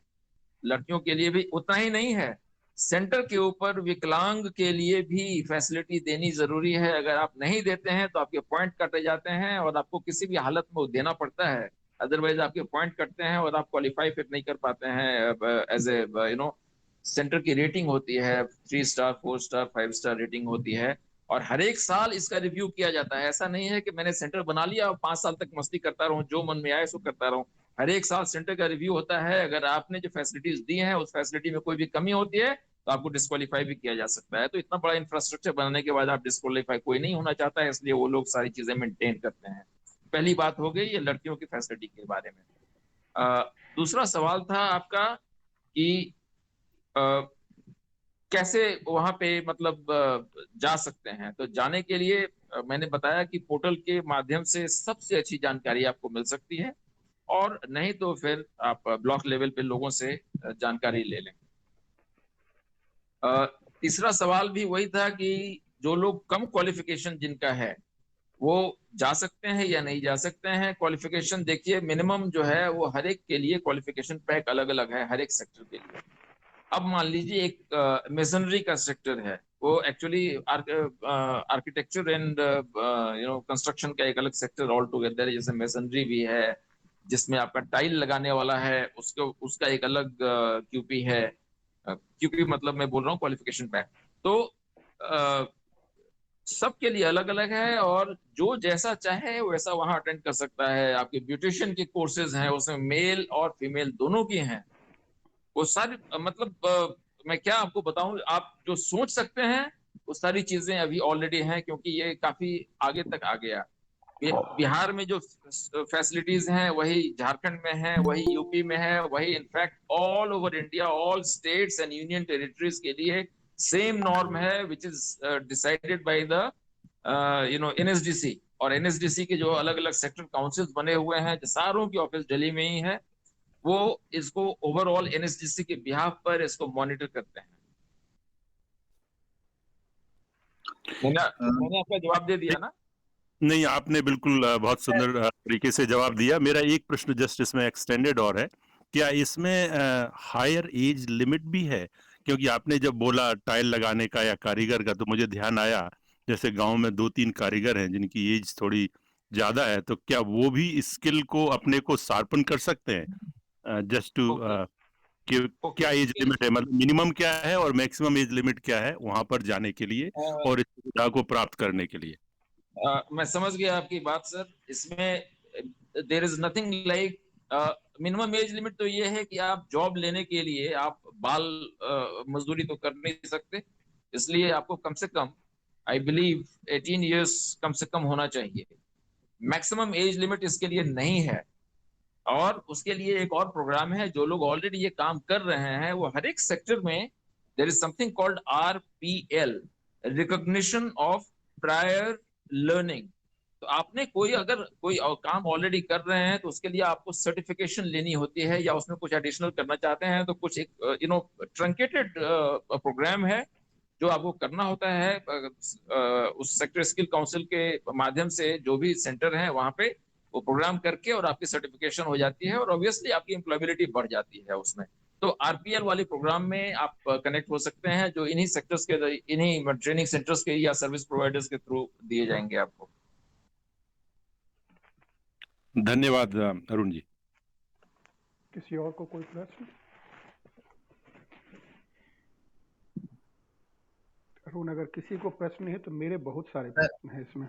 नहीं, आप बोलो संदीप भाई। हमारे सीनियर के द्वारा जो बताया गया जानकारी वो काफी महत्वपूर्ण थी, और मैं इसमें एक दो चीज जोड़ना चाहूंगा कि सर ने जो कहा वो काफी मतलब बहुत ही एक स्टेप आगे उन्होंने बता दिया RPL के बारे में। जो मैं समझता हूं कि हम लोग काफी देर से बात कर रहे थे कौशल विकास योजना, स्किल डेवलपमेंट प्रोग्राम के बारे में, लेकिन हमारे सर के द्वारा एक मतलब एक बियॉन्ड ऑफ स्कोप चला जाता है आदमी, एक स्टेप आगे उन्होंने यह भी चीजों का जिक्र जो कर दिया RPL के बारे में। तो मैं उसमें थोड़ा सा, ज्यादा नहीं, मैं थोड़ा सा बताना चाह रहा था कि रिकॉग्निशन प्रायर लर्निंग जो होता है, RPL प्रोग्राम जो होता है, उसमें एज लिमिट नहीं होती है, जैसा कि हमारे सर ने बताया। ये बहुत ही डिफरेंट चीज, मैं भी इसका जिक्र नहीं कर पाया जो हमारे सर ने बता दिया। मैं ये बताना चाह रहा हूँ उसमें एज लिमिट नहीं होती है। जनरली हम लोग जो स्किल डेवलपमेंट का जो योजना का जो लाभ उठाते हैं वो 18 साल से 35 साल तक होती है। अगर 18 साल से नीचे अगर 2-3 महीने है तो हम लोग उसको एडजस्ट कर लेते हैं, या 35 साल से 1-2 महीने, उसके अलावा हमें यह अनुमति नहीं मिलती है, क्योंकि यह आधार से लिंक्ड होता है। जो भी ये जो पोर्टल होती है सरकार की, जो भी ये वेबसाइट होती है जिस पोर्टल के माध्यम से हम लोग इस योजना को चलाते हैं, वो लिंक्ड होती है। तो हम लोग नहीं जा सकते हैं 35 से ऊपर और 18 से नीचे इस योजना के तहत। लेकिन आरपीएल के माध्यम से अगर आप कहीं भी कार्य कर रहे हैं, आरपीएल बेसिकली बहुत लॉन्ग टर्म ट्रेनिंग नहीं होता है, आरपीएल होता है short term training, 3 days 5 days 7 days या मैक्सिमम 12 डेज का ट्रेनिंग होता है। वो उन्हीं लोगों को प्रशिक्षण दिया जाता है जो स्किल्ड होते हैं, जिनको काम की जानकारी होती है, वहां गए, इंडस्ट्री में गए, उनकी ट्रेनिंग कराई हमने कैंप मोड में, या फिर एक तरह से ट्रेनिंग मोड में हम लोग कराते हैं। कैंप मोड में बेसिकली क्या होता है कि वहां पे मास लेवल में वर्कर्स को, एम्प्लॉइज को हम लोग इकट्ठा करते हैं, उनको 1000-2000 की संख्या में, 500 की संख्या में, 200 का एक बड़ा लार्ज बैच बनाया जाता है, जिसमें हम लोगों को प्रशिक्षण देते हैं, शॉर्ट टर्म ट्रेनिंग देते हैं। शॉर्ट टर्म में बेसिकली एकदम direct related to his work, उनको हम कोई नया मॉडल करिकुलम नहीं देते हैं, हम लोग उन लोग को सेम ट्रेड में ट्रेनिंग देते हैं। बट ये बहुत ही अच्छा स्कीम है जो हमारे सर ने आपको ब्रीफ कर दिया, उन लोगों के लिए भी जो है, जो लोग भटकते चल रहे हैं, उम्र हो जा रही है, कहाँ जाएं, क्या करें, आरपीएल से जुड़ जाइए। आरपीएल में बहुत सारी स्कीम्स भी होती है। आप आरपीएल करने के बाद अगर आप उस जॉब्स पे सेटिस्फाइड नहीं है, तो आप वेजेज एम्प्लॉयमेंट को छोड़ करके सेल्फ एम्प्लॉयमेंट की ओर जा सकते हैं। आप उसमें सूक्ष्म रोजगार कर सकते हैं एमएसएमई के तहत। आप बैंक में जाकर के एक छोटा सा प्रोजेक्ट बना करके आप वहां से जाकर के छोटा सा ऋण ले सकते हैं। ऋण लेकर के आप एक अपना जो है वो आमदनी को बढ़ा करके अपनी फाइनेंशियल जो क्राइसिस है उसको आप सपोर्ट कर सकते हैं। शर्मा जी और अरुण जी, आप दोनों लोगों ने अच्छा बताया। मैं सर 2 लाइन बोलना भूल गया सर। मैं ये भूल गया सर कि आपने यूपी के बारे में जिक्र किया था, उत्तर प्रदेश के बारे में। मैं ये बताना चाह रहा था कि उत्तर प्रदेश में बिहार और झारखंड से ज्यादा योजनाएं चलती है, वहां पे इसका क्रियान्वयन जो है वो अधिक है। और वहां पे मेरे जो खुद के मेरे कलीग्स हैं और बहुत सारे फ्रेंड्स हैं जो अपना कार्य वहां पे कर रहे हैं। इवन मैंने झांसी में भी जाकर के एक सेंटर एस्टेब्लिश किया है। मैं खुद गया था वहां पे, 2016 या 17 की बात है। मैं झांसी में एक जगह पे गया था, मुझे बहुत जानकारी नहीं है, मैं एक दिन ही रहा था वहां पे। मैं DDU जी के बाद दीनदयाल उपाध्याय ग्रामीण कौशल योजना, जो MORD के तहत होता है, मिनिस्ट्री ऑफ रूरल डेवलपमेंट का, मैंने वो एक आवासीय सेंटर का एस्टेब्लिशमेंट किया था वहां पे झांसी में। वो भी योजना एक आवासीय थी, वहां पे भी लोग। और जहां तक लड़कियों की बात सर आपने किया था, स्किल डेवलपमेंट योजना जो सर है वो अगर रेशियो के हिसाब से अगर आंका जाए सर, तो 75% सफल है सर फीमेल कैंडिडेट्स की वजह से। 75% योजनाएं जो है वो सफल हो रही है सिर्फ और सिर्फ फीमेल कैंडिडेट्स के। इवन सर अब मैं बड़ी बड़ी कंपनियों का नाम ले रहा हूं, जिसमें ILNFS, ICA, इवन सर जो TCS जो है वो CMC स्किल्स के साथ उसका अपना एक पार्टनरशिप है, एक अपना ये है। तो सर वो इतनी बड़ी कंपनी जो है वो स्किल्स में घुसी हुई है। इवन सर एयरटेल, जो सेंटम ग्रुप है वो एयरटेल के द्वारा चलाया जाता है। इतनी बड़ी बड़ी कंपनियां जो है, लेकिन उन सबों का सेंटर में अगर आप विजिट करते हैं, देखते हैं, तो वहां पे सर लड़कियों की जो संख्या होती है काफी अधिक होती है। जितनी भी DDU GKY सेंटर, जो दीनदयाल उपाध्याय ग्रामीण कौशल विकास योजनाएं चल रही है MORD के तहत, और NIRD जो है नेशनल रूरल डेवलपमेंट का, NIRD उसका रेगुलेटरिंग बॉडी है, जो स्टेट जो है वो बॉडी के साथ मिलकर के काम करती है। उसमें मैक्सिमम लोग जो है वो लड़कियों कैंडिडेट्स को वो लोग ज्यादा बेनिफिशियरीज बनाना पसंद करते हैं। उनका रिटेंशन काफी हाई होता है, उन लोगों का जो ड्रॉप आउट्स है वो बहुत कम होते हैं। उनको जो लास्ट स्टेज में हम लोग जो प्लेसमेंट के तौर पे जाते हैं, अगर रोजगार से जोड़ते हैं, उनका जो प्लेसमेंट ट्रैकिंग होता है, इवन इस प्रोजेक्ट का जो मैंने जो फिंगर टिप्स में 5वां स्थान बताया था उसको रोजगार से जोड़ना, अगर आप वेजेज एम्प्लॉयमेंट से जोड़ते हैं तो आप इस संस्था को, आप उस कैंडिडेट का वेजेज एम्प्लॉयमेंट्स का रिकॉर्ड आपको देना पड़ता है। आप ऐसा नहीं है कि आपने एक फर्जी प्लेसमेंट बना दिया, लड़के को 10 दिन के लिए नौकरी दे दी, उसके बाद आप उसको बोल दिए कि आप बाकी का आगे अब तुम समझो। ऐसा नहीं हो सकता है सर। उसको आप संदीप सॉरी टू इंटरप्ट कर रहे हैं, दूसरे क्वेश्चन को ले लो। ये question I hope it is already answered Abhilash ji. ठीक है त्रिपाठी जी? या कुमार अमरिंदर जी कुछ पूछना चाह रहे थे, उनको पूछने दो। कुमार धर्मेंद्र जी, सॉरी, पूछिए धर्मेंद्र जी आप। हमको कुछ ना पूछना है सर। ओके, आपका आया था तो इसलिए मैं सर। अभिलाष जी आप कुछ बोल रहे थे, आप सॉरी अभिलाष जी, नहीं चंद्रशेखर जी आप देख के बोल रहा हूँ, गलती हो गई। त्रिपाठी जी आपको कुछ कह रहे थे, बोलिए।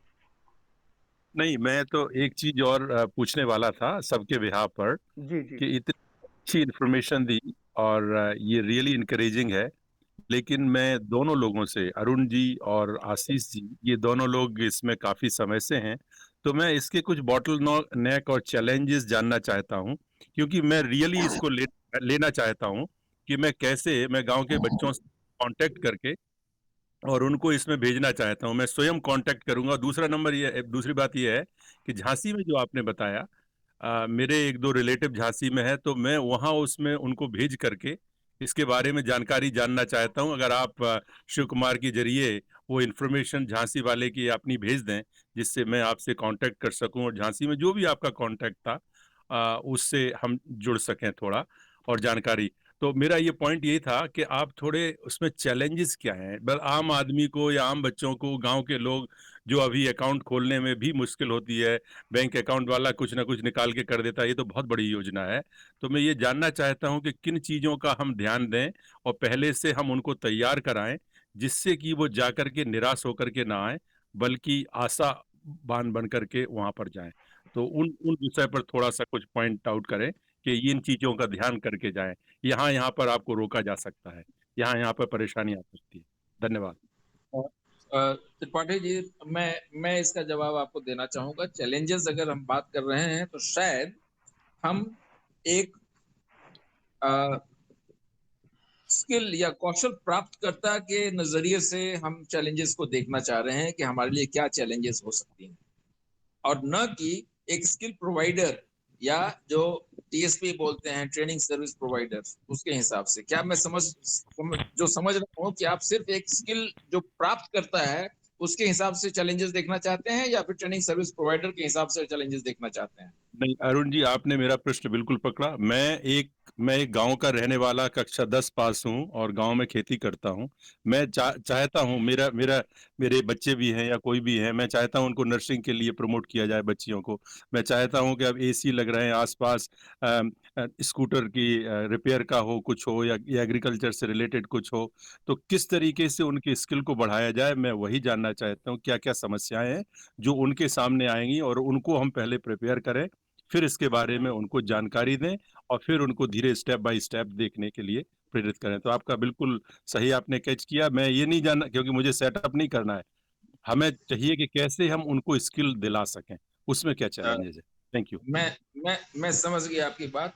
स्किल दिलाने के लिए जो स्किल प्राप्त करता है उसके हिसाब से मैं एक लाइन में आपको कहता हूं कि उसके पास सिर्फ एक चैलेंज है। उसके पास चैलेंज ये है कि वो अपने आप को निश्चित कर ले कि मैंने इसके थ्रू पार होना है। ये 3 महीने मैं इस सेंटर पे रह करके सारी ट्रेनिंग ले करके और अपना एग्जाम मैं दे दूंगा। यही उसके लिए चैलेंज है, उसके अलावा उसके लिए कोई चैलेंज नहीं है। उसके बाद उसकी प्लेसमेंट सेंटर की जिम्मेवारी बनती है, सेंटर को किसी तरह से उसको प्लेसमेंट करवाना होगा। और अगर प्लेसमेंट नहीं करवाता है तो वो कोशिश करेगा कि भाई इसको किसी तरह का लोन दिलवाएं किसी। और इतना ही नहीं है, मैं आपको एक बात और बता दूं कि अप्रेंटिस प्रोग्राम होता है प्राइवेट इंस्टीट्यूशंस में। और NAP एक प्रोग्राम है जिसको बोलते हैं नेशनल अप्रेंटिसशिप प्रोग्राम। ये सेंट्रल गवर्नमेंट द्वारा चलाया जाता है। और जैसे मैं अपनी कंपनी में मैं अपने 15% एम्प्लॉयज को NAP में डाल सकता हूं। तो मैं ऐसे लोगों को जो कहीं जॉब नहीं मिल रहा है, मैं उसको वहां पे एज ए ट्रेनी ले लूंगा और लेकर के NAP में डाल करके I can retain him for 1 year as a NAP, और वहां पे उसको ट्रेनिंग दिलवा सकता हूँ। तो जो ट्रेनिंग लेने वाला है उसके लिए सिर्फ एक चैलेंज है, उसको डिसाइड कर लेना है कि ये 3 महीने हम अपने माँ बाप के पास नहीं रहेंगे, हम अपना दोस्त के साथ खेलने की चिंता नहीं करेंगे, हमको सिर्फ यहाँ रहना है, क्योंकि हमने अगर अपने भविष्य को आगे बनाना है तो ये 3 महीने मुफ्त में रह करके, अच्छा खाना खा करके, अच्छे ढंग की पढ़ाई करके, अच्छे माहौल में रह करके हम अपनी सॉफ्ट स्किल भी सीखें, हम अपने इनेबलिंग स्किल या फिर लाइवलीहुड स्किल को भी सीखें और सीख करके हम आगे बढ़ें, क्योंकि हमने अपने गांव के बाकी लोगों जैसा नहीं होना है, हमने आगे बढ़ना है। सिर्फ इतनी इच्छा शक्ति उसकी दृढ़ होनी चाहिए, उसके अलावा उसके लिए कोई चैलेंज। एक बात मैं पूछूं अरुण जी, त्रिपाठी जी आप खत्म किए तो मेरा एक सवाल है इस पर। हाँ अरुण जी, एक एसोसिएटेड सवाल ये है कि सिस्टम के क्या चैलेंजेस उस लड़के या लड़की को होंगे। जैसे वो GRP की बात बताई हमारे शर्मा जी ने, संदीप जी ने, तो GRP के यहाँ हम जाएंगे तो पहले हमको डांट देगा, पहले तो हमको पता ही नहीं कि GRP कौन है, तो वो हमको डांट देगा। उसके बाद हम कैसे आप तक पहुंचे, वो तो मुझे पता चल गया कि जब आप हमें ले लेंगे उसके बाद हमें काफी सुविधाएं हैं। उसके अंत में एक सवाल हमारा और है, लेकिन वो सुविधाओं का पता चल गया हमें, लेकिन वहां तक पहुंचने के लिए सिस्टम में हमको क्या क्या दिक्कत होगी। आप अनुभवी इसलिए पूछ रहा हूँ क्योंकि लड़के आते होंगे आपके पास, बोलते होंगे कि सर हम तो कौशल डेवलपमेंट सेंटर में गए थे, वहां हमको डांट दिया है, हमको 10 रुपया मांगा, हमसे 100 रुपया मांगा। इस तरीके की चीजें आप सुनते हैं क्या? वो सिस्टम की क्या दिक्कत होती है उसको? ओके सर, मैं इसका एक बहुत सिंपल सा जवाब देता हूं कि आज के डेट में हर चीज इतनी इजीली अवेलेबल हो गई है। हम आपसे मिल पा रहे हैं, हम आपको देख पा रहे हैं, आप कहाँ बैठे हैं, हम कहाँ बैठे हैं। So everything is virtually available. हर चीज उपलब्ध है कहीं ना कहीं, किसी न किसी जरिए से। एक बात और आपको बता दूं कि ये स्किल डेवलपमेंट प्रोग्राम है, ये अकेला सिर्फ नहीं चल रहा है। अब जैसे मैं झारखंड की बात बताऊं तो एक अलग पोर्टल है जिसको बोलते हैं हुनर पोर्टल। वैसे ही बिहार का भी होगा पोर्टल, जिस पोर्टल पे वो कुछ नहीं करते हैं, वो सिर्फ कहते हैं कि आप अगर सीखना चाहते हैं कुछ तो आप इस पोर्टल पे अपना नाम रजिस्ट्रेशन करवा दें। तो वो जब नाम रजिस्ट्रेशन करवा देता है उस पोर्टल पे, वो परमानेंटली इम्पैनल हो जाता है। अब जो भी ट्रेनिंग प्रोवाइडर्स हैं, और ट्रेनिंग प्रोवाइडर्स उस पोर्टल पे से भी जाकर के लोगों को उठाते हैं, उसके अलावा फील्ड से भी जाकर के लोगों को लाते हैं। तो आप अपने आप को पोर्टल पे इनरोल कर लीजिए, आपसे कोई सवाल नहीं पूछ रहा है। आप अपने मोबाइल ऑन कर लें, मोबाइल से आप उसको एक्सेस कर लें, पोर्टल पे जाकर के अपना नाम डालें, अपना मोबाइल नंबर डाल दें जिसपे आप हमेशा अवेलेबल रहेंगे, अपनी इच्छा डाल दें कि कौन से सेक्टर में आप सीखना चाहते हैं, और बाकी आपको लोग कॉन्टैक्ट कर लेंगे। नहीं करेंगे तो आप कॉल सेंटर में सीधा बात करें। हमको अगर वीडियो पैसा मांग रहा है या फिर ब्लॉक लेवल पे पैसा मांग रहा है, हम उसकी बात ही नहीं करेंगे। अब इतना जानने के बाद इतनी पारदर्शिता हो चुकी है जहां पे ये कंफर्म है कि कोई भी आदमी किसी से भी 1 पैसे की मांग नहीं कर सकता है, और अगर करेगा और वैसा कंप्लेन चला गया तो उसके ऊपर फिर कार्रवाई भी होगी। अब वो डिपेंड करता है क्षमता पे, उस स्टेट एजेंसी की क्षमता पे, मशीनरी की क्षमता पे कि वो कितने सीरियसनेस के साथ अपने इस प्रोग्राम को चला रहे हैं। हालांकि मैं आपको बता दूं कि आज के डेट में हर कोई चाह रहा है कि एम्प्लॉयबिलिटी ज्यादा से ज्यादा बढ़े लोगों की, जो भी जहां भी जाए वहां कौशल अपना प्राप्ति करके जाए। तो इसीलिए इस प्रोग्राम को हर एक स्टेट में, मैं जानता हूं कि हर एक स्टेट में काफी सिंसियरली चलाया जा सकता है। There could be bad example somewhere, I do not rule that out, लेकिन वो पोर्टल पे जाकर के अपने आप को रजिस्टर करवा ले, वो डायरेक्टली स्किल डेवलपमेंट की जो साइट है वहां पे कांटेक्ट कर ले, वो पॉसिबल है। आपके अनुभव में लड़के या लड़कियां ये कंप्लेन नहीं करते जो आपके यहाँ आ रहे हैं, बोलते हैं सर हमको तो बहुत दिक्कत हुई यहाँ तक पहुंचने में, ऐसा कुछ कंप्लेन आपने नहीं सुना? तो इसका मतलब कि स्मूथ है। हमें आज तक दिक्कत नहीं आई सर। नहीं, thank you sir. Sorry Tiwari ji, और आप दोनों लोगों ने इसका जवाब दिया, लेकिन अभी भी चैलेंजेस हैं। और मैं अरुण जी से बाद में अपने वेंसडे या किसी दिन करूंगा। मेरे बहुत सारे क्वेश्चन है और मेरी समझ से शिव कुमार जी अगर सोचे इसको तो 1 महीने के बाद फिर से अरुण जी और उनकी टीम को लाया जा सकता है, और ये बहुत इंपॉर्टेंट टॉपिक है। और तब तक मैं और रिसर्च करके क्या क्या बॉटलनेक्स हैं, चैलेंजेस हैं स्किल लेने वाले की तरफ से, मैं वो असाइनमेंट लेता हूं और कुछ तैयार करूंगा। धन्यवाद। Tripathi ji, thank you very much. और मैं कोशिश करूंगा अरुण से पूछ करके कि फिर से इसको किया जाए, और मैं उम्मीद कर रहा था बहुत लोग बेनिफिट उठाएंगे, लेकिन जैसा आप देख रहे हैं उतने लोग नहीं हैं। किसी और को कोई प्रश्न है? नहीं तो फिर मैं 1-2 प्रश्न मेरा है वो मैं बाद में पूछूंगा। अगर प्रश्न है तो पूछो कोई। या शिव कुमार जी, मैं मृत्युंजय शर्मा बोल रहा हूँ। Sorry I was late, technical problem वगैरह के कारण। एक क्वेश्चन मेरे पास है, जो एक तो ये चाहे अरुण जी ने कहा या संदीप जी ने कहा कि ये बच्चे जो 14 साल तो नहीं लगता है, 18 साल की बात अब पहले सुन रहे थे 14 साल 15 साल, लेकिन 18 साल से ऊपर के बच्चे जो हैं, हम गांव के बच्चों को कुछ जानते हैं, तो इसलिए हम पूछे जा रहे हूँ क्या जब भी गांव के बच्चों से या वहाँ के लोगों से जब बातचीत हमारी होती है, जब हम जाते हैं, जब मेरा अनुभव, जैसे तिवारी जी अपने अनुभव की बात बताए जा रहे थे, वहाँ वीडियो के अलावा कोई जल्दी और कोई डेवलपमेंट ऑफिसर का हम नाम और जिक्र नहीं सुने हैं, नाम ओहदे का नाम हम किए जा रहे हैं।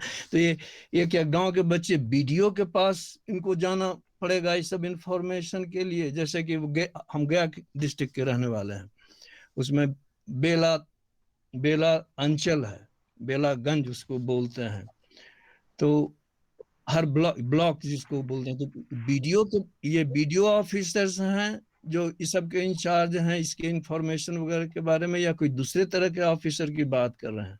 मृत्युंजय जी, इसका जवाब मैं देता हूँ। हाँ। मैंने चैट विंडो पे बिहार का लिंक लगा दिया है, और जब ये बात चल रही थी, संदीप जी और अरुण जी बोल रहे थे, तो मैं उस वेबसाइट पे गया, उसमें सब इंफॉर्मेशन दिया हुआ है। तो अरुण जैसे पहले बता रहा था त्रिपाठी जी के प्रश्न के जवाब में, कि बंदा अगर मोटिवेटेड है तो सब कुछ उपलब्ध है, बंदा अगर मोटिवेटेड नहीं है तो उसको आप खीर परस दीजिए, वो खाएगा नहीं। तो इसमें ले दे करके लोगों को है, अगर लोग आईएएस बनने का ख्वाब देख रहे हैं और 8वीं फेल है, तो उसके लिए अरुण कुछ नहीं कर सकता है। लेकिन मैं चैट विंडो में डाल दिया हूं लिंक, उस लिंक में सब इंफॉर्मेशन में पिछले 5 मिनट में वही देख रहा था। इसके अलावा अगर अरुण कुछ और ऐड करना हो तो कर दो, क्योंकि मेरे ख्याल से इसमें बिफोर अरुण जी अब कहें, पहले तो ये कि मेरा प्रश्न का तारतम्य वो नहीं था जो आप हमको अभी उत्तर के रूप में आपने दिया, इसलिए अरुण जी भी उसी तारतम्य को पकड़ेंगे जो आप बोल चुके हैं। मेरे प्रश्न का तारतम्य वो नहीं था कि बच्चे अगर केवल मोटिवेटेड हों तो दैट्स द ओनली थिंग। बड़ा सटीक क्वेश्चन है। कौशल विकास का कोई दूसरा इंचार्ज है वर्सेस बीडीओ, जिसको बीडीओ बोलते हैं, ब्लॉक डेवलपमेंट ऑफिसर, या दोनों एक ही ऑफिस है? माफी चाहता हूँ सर, माफी चाहता हूँ सर, मैं बताना ये चाह रहा था कि मृत्युंजय सर का जो सवाल था, उन्होंने बार बार यही पूछना चाह रहे हैं कि कोई भी अधिकारी कौन जवाबदेही है निचले स्तर पे या किसी भी स्तर पे। सर मैं ये कहना चाह रहा हूँ कि यह योजना, जो भी योजना है, इसके जवाबदेह राज्य के सभी अधिकारी हैं। मैं ये नहीं कह रहा हूँ, जिले लेवल पे एक अलग डीएसओ होते हैं, डिस्ट्रिक्ट स्किल ऑफिसर, जो राज्य पीसीएस के द्वारा होते हैं या फिर उस कमीशन ऑफिसर्स होते हैं। बट नॉट ओनली की commissioned officers, they are only responsible for answering that.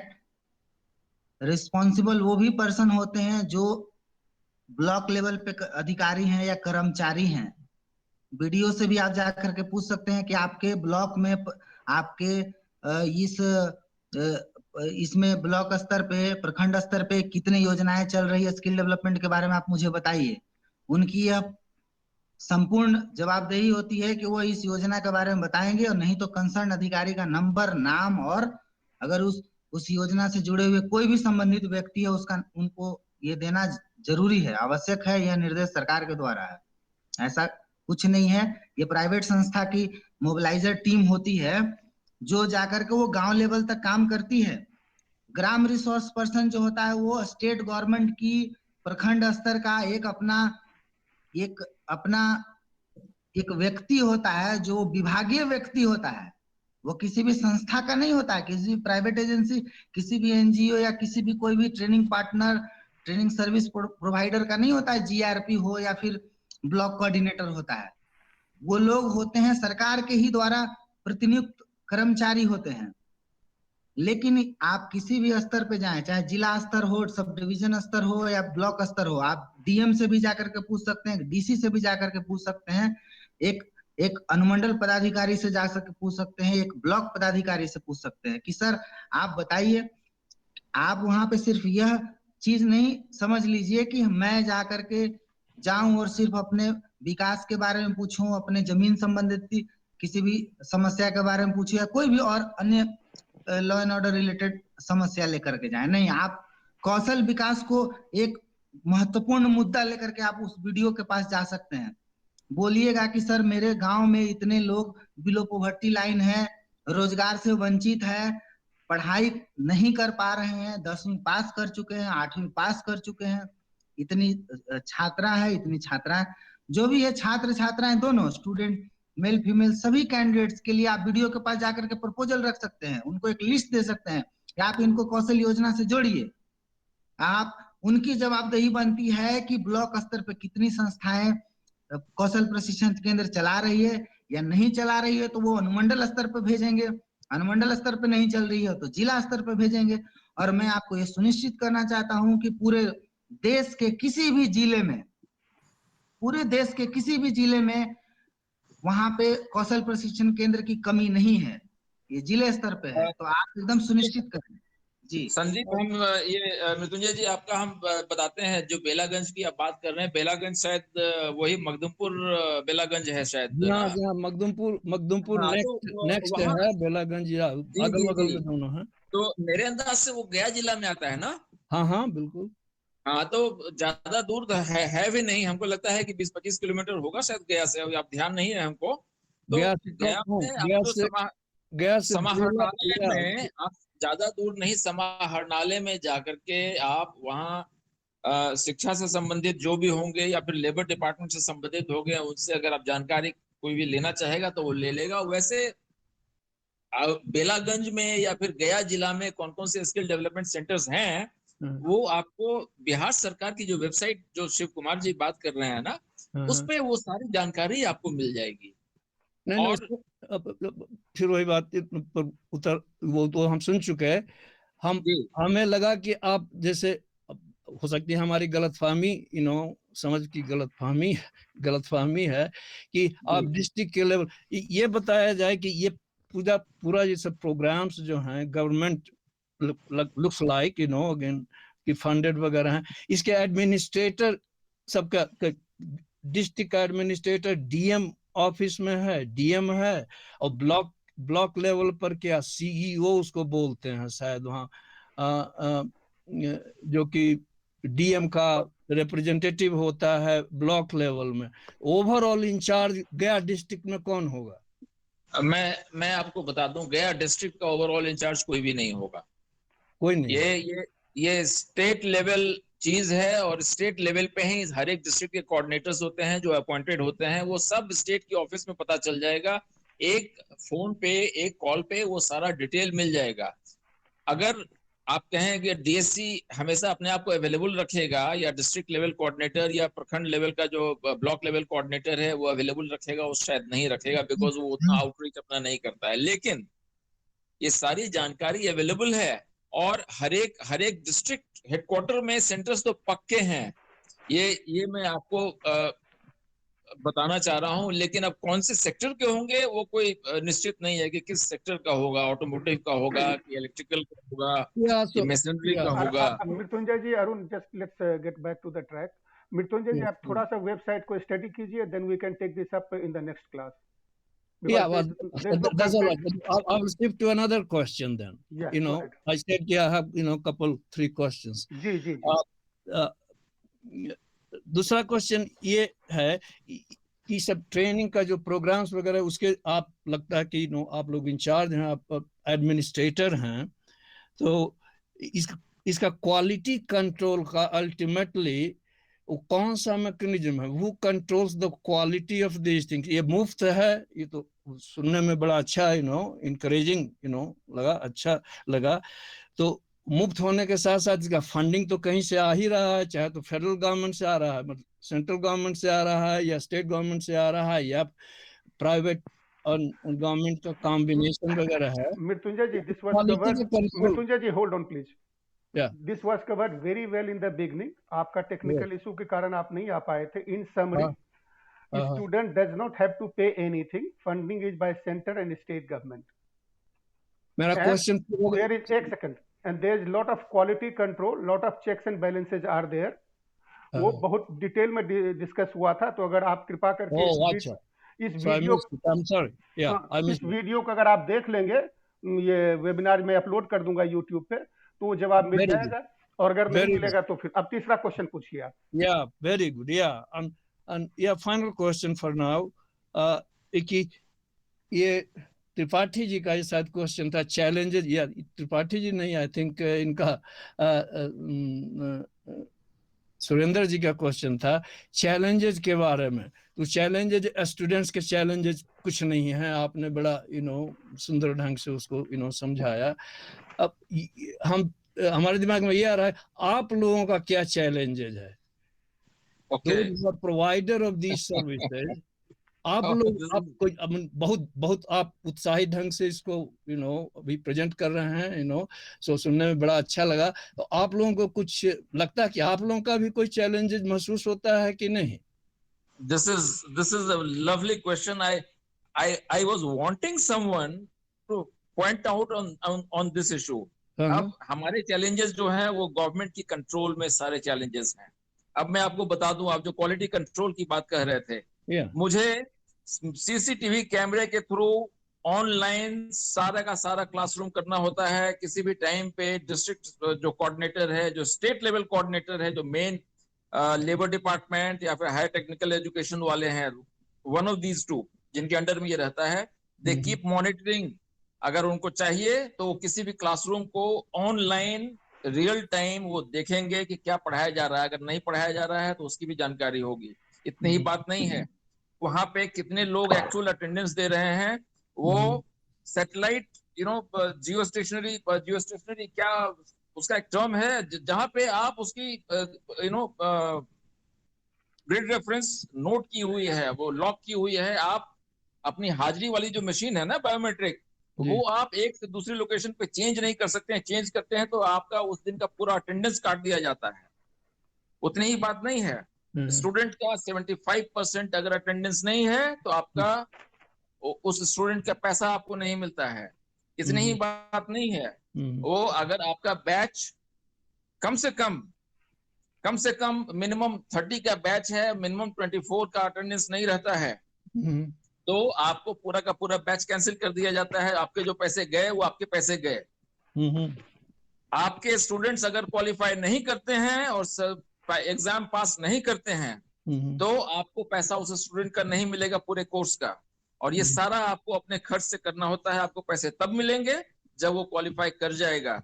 और ये क्वालिफाई में जो टेस्ट करने वाली एजेंसी है वो हमारे कंट्रोल की नहीं है, ना ही हमको उसके बारे में जानकारी होती है। हमको लास्ट में जो हम टेस्ट के लिए पोर्टल पे डाल देते हैं कि इतने स्टूडेंट्स का कोर्स हो गया है, इतने स्टूडेंट तैयार हैं टेस्ट के लिए, तो हमको सिर्फ एक दिन पहले इंटीमेशन आती है कि आपके यहाँ ये आ रहा है, टेस्ट लेने वाली एजेंसी आ रही है। उसके अलावा हमारे पास कोई कंट्रोल नहीं है। So now you can understand कि what is the importance of sticking to quality control at my level. या तो क्वालिटी कंट्रोल पर भी, या दैट्स वेरी गुड। लेकिन number of trainees, number of students, ये सब ये सब चैलेंजेस आपके पास नहीं, या quality of students that you get, या number of students that you have to have, जिस बोले ना कि आपको नंबर ऑफ कितने को ग्रेजुएट कर रहे हैं, कितने आपके क्लासरूम में हैं, ये सब का चैलेंजेस नहीं महसूस होता है? बहुत बहुत चैलेंजेस हैं, चैलेंजेस बहुत हैं। मुझे अच्छे स्टूडेंट्स मिलेंगे, अच्छे मार्क्स आएंगे तो मुझे फायदा है। अगर कमजोर स्टूडेंट्स भी आते हैं तो मुझे बिल्डअप करना होगा उनको, ताकि वो किसी हाल में फेल न करें। सब क्वालिफाई करते हैं, they go out as our brand ambassadors, we showcase them as our achievements.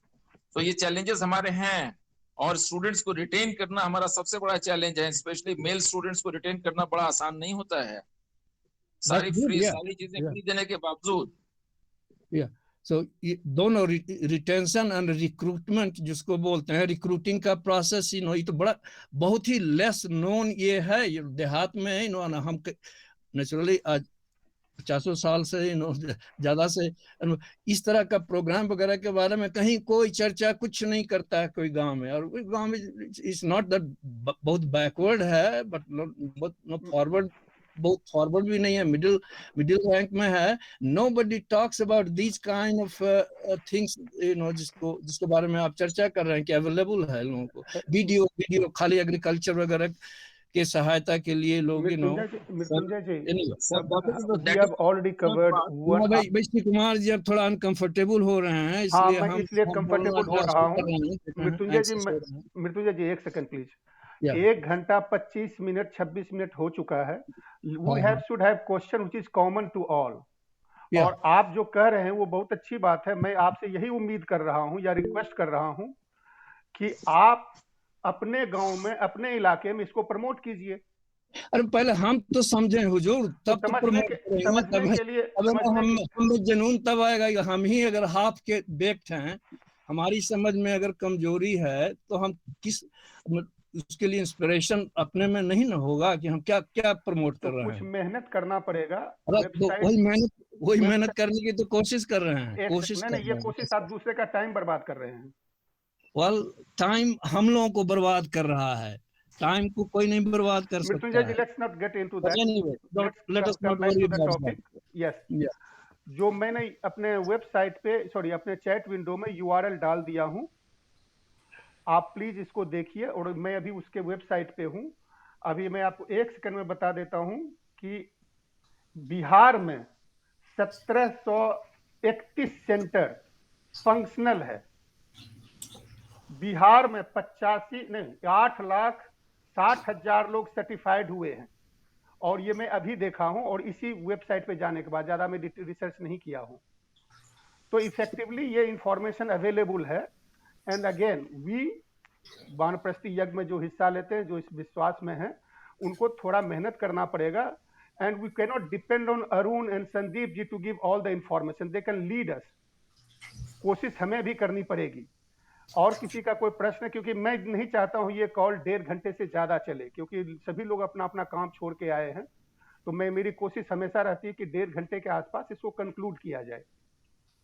और जैसा त्रिपाठी जी बताए कि 1 महीने 1.25 महीने जब भी हो तो हम इस सेशन को फिर से रखेंगे। लेकिन एक ही दिन में सब अपना पर्सनल क्वेश्चन का जवाब यहाँ नहीं हो सकता है, यहाँ कॉमन हो सकता है। किसी और को कोई प्रश्न है तो पूछिए before we close the call.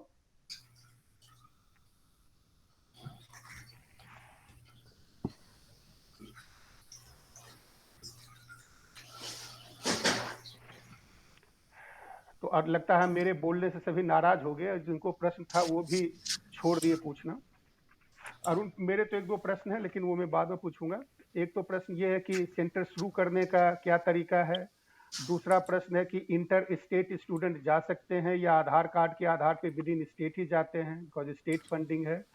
तीसरा प्रश्न है कि ये सर्टिफिकेट का गवर्नमेंट जॉब में कोई वैल्यू है, जैसे ITI सर्टिफिकेशन का होता है या नहीं। बट अभी जवाब देने की जरूरत नहीं है, अगर टाइम नहीं है तो फिर we can take it later on. नहीं, लेकिन शिव जी आपके प्रश्न बहुत अच्छे हैं, मुझे लगता है जवाब दे करके फिर बंद करिए। तीनों प्रश्न बहुत पर्टिनेंट है। Thank you. बहुत ब्रीफ में इसका हम जवाब दे देते हैं। शिव, जो पहला क्वेश्चन है तुम्हारा, ये सेंटर कैसे शुरू किया जा सकता है, इसके लिए आदमी, जो भी इंटरेस्टेड पार्टी हैं उनके पास वो इंफ्रास्ट्रक्चर होनी चाहिए। इंफ्रास्ट्रक्चर में बहुत क्लियर है कि आपको क्लासरूम का साइज जो है वो स्किल सेक्टर काउंसिल या एनएसडीसी ने जो नॉर्म दिया है वो पर student 10 square feet minimum space होना चाहिए क्लासरूम में। सो एंड क्लास का बैच का जो साइज है it should not be more than 30। सो एक क्लासरूम 300 स्क्वायर फीट से नीचे का नहीं हो सकता है किसी भी हाल में। क्लासरूम में बेंचेस प्रॉपर होनी चाहिए, वो सारी फैसिलिटी हैं। अगर डिसेबल्ड के लिए है तो लिफ्ट की फैसिलिटी होनी चाहिए, अदरवाइज रैंप बना हुआ होना चाहिए, बाथरूम्स होनी चाहिए। अगर हॉस्टल है तो हॉस्टल और जो क्लासरूम का जो सेंटर है उसके बीच की दूरी 500 गज से ज्यादा की नहीं होनी चाहिए। अगर आने जाने की सुविधा अच्छी होनी चाहिए। ढेर सारे नॉर्म्स हैं जो आपको समझने होंगे और स्टेट लेवल पे लोगों से मिलना होगा, उस ऑफिस में जाकर के मिलना होगा, मिल करके। और नहीं तो वो टेंडर भी निकालते हैं, ऐसा नहीं है, और उस टेंडर में आप क्वालिफाई करते हैं। क्वालिफाई करने के बाद वो आपकी सारी they go through all that process, और उसके बाद आप एमओयू करते हैं स्टेट ऑर्गेनाइजेशन से। वो सारी एमओयू करने के बावजूद आपकी एफिलिएशन वो सेंटर के जो उस पर्टिकुलर स्किल सेक्टर की काउंसिल है उससे आपकी एफिलिएशन होनी पड़ेगी। उनके नॉर्म बहुत ही स्ट्रिंजेंट हैं, वो आपको नहीं अप्रूव कर देते हैं इसी तरह से। तो ये सारा करना होगा, it's a long lengthy process. तो उसकी अभी बस इतना ही बात कहना चाहता हूँ। दूसरा तुम्हारा किस चीज का था शिव? आईआईटी का था। अभी जनरली जो एम्प्लॉयमेंट है वो मैक्सिमम प्राइवेट सेक्टर की एम्प्लॉयमेंट है ये स्किल में। स्टेट गवर्नमेंट का जो भी स्कीम है वो स्कीम हमेशा होता है कि कर्मचारी क्या क्या चयन क्या क्या होता है ना उनका सिस्टम उसके थ्रू होता है, तो उसकी हम बात नहीं करेंगे। ये प्राइवेट एम्प्लॉयमेंट की है। और I can tell you one thing with my experience, IIT से कहीं ज्यादा वेटेज आज के दिन में स्किल डेवलपमेंट का हो गया है, कौशल विकास का। कोई भी अगर लेता है कौशल विकास वाले को पहले लेना चाहता है, क्योंकि आईआईटी आजकल संभव धीरे धीरे क्या हो गया है कि ये सिर्फ सर्टिफिकेशन एजेंसीज बन गई हैं। प्रैक्टिकल कंट्रोल जो है स्टेट गवर्नमेंट का नहीं रह गया है आईआईटी के ऊपर। It is something like teachers training college जो प्राइवेट में बहुत जगह चल रहे हैं। इवन इनके एमपी जी के रास्ते से ही होते हुए उधर एकंगर से परवलपुर चला जाता है रास्ता। रामा एक जगह है, वहां पर भी एक टीचर्स ट्रेनिंग कॉलेज है, सिर्फ सर्टिफिकेशन होती है। तो ऐसा ऐसा बहुत जगह मिलेगा। तो मैं आईआईटी में डिफरेंस अरुण जी आईआईटी की बात नहीं कर रहे हैं, आप आईटीआई की बात कर रहे हैं। सॉरी, आई मेंट आईटीआई। सो आईटीआई वर्सेस कौशल विकास। अभी जो मैं एम्प्लॉयर भी हूँ और मैं देखता हूँ कि कौशल विकास का वेटेज जो है कहीं ज्यादा है विजावी आईटीआई। प्रश्न ये था आईटीआई में एक्सपीरियंस नहीं है। अरुण, प्रश्न ये था कि अगर रेलवे का जॉब निकला है और उसमें एक बंदा आईटीआई सर्टिफाइड है, दूसरा बंदा कौशल विकास से उसी ट्रेड में ट्रेनिंग लिया हुआ है, so can he say that I am certified or trained in this trade and I can apply? Yes, you can apply. Okay, so certification का value है। ITI state government certification and Kaushal Vikas in any sector is a central government certification. इस दोनों का फर्क समझ लेना होगा इतना। Okay, thank you. और लास्ट क्वेश्चन था इंटर स्टेट, कोई बिहारी बंदा झारखंड में कर सकता है, यूपी में कर सकता है और वैसे वैसा? No, he can not do, क्योंकि इसमें पैसा उस स्टेट गवर्नमेंट का जाता है। स्टेट गवर्नमेंट अपना जो मैन पावर है उसको स्किल करने में ज्यादा अपना पैसा लगाती है, इसलिए वो दूसरे स्टेट के मैन पावर को नहीं करेगी। सर इसमें मैं दो बात जोड़ना चाहता हूँ, माफी चाहता हूँ, मैं दो बात इसमें जोड़ना चाहता हूँ। बेसिकली जो भी बातचीत चल रही थी हम लोगों का कि शिव सर का सवाल था कि हम लोग क्या इसको सरकारी कोई वैकेंसीज में इसको हम इस्तेमाल ला सकते हैं सर्टिफिकेट को। दूसरा चीज की इंटर स्टेट हम लोग इस कैंडिडेट्स को कहीं भी जा सकते हैं।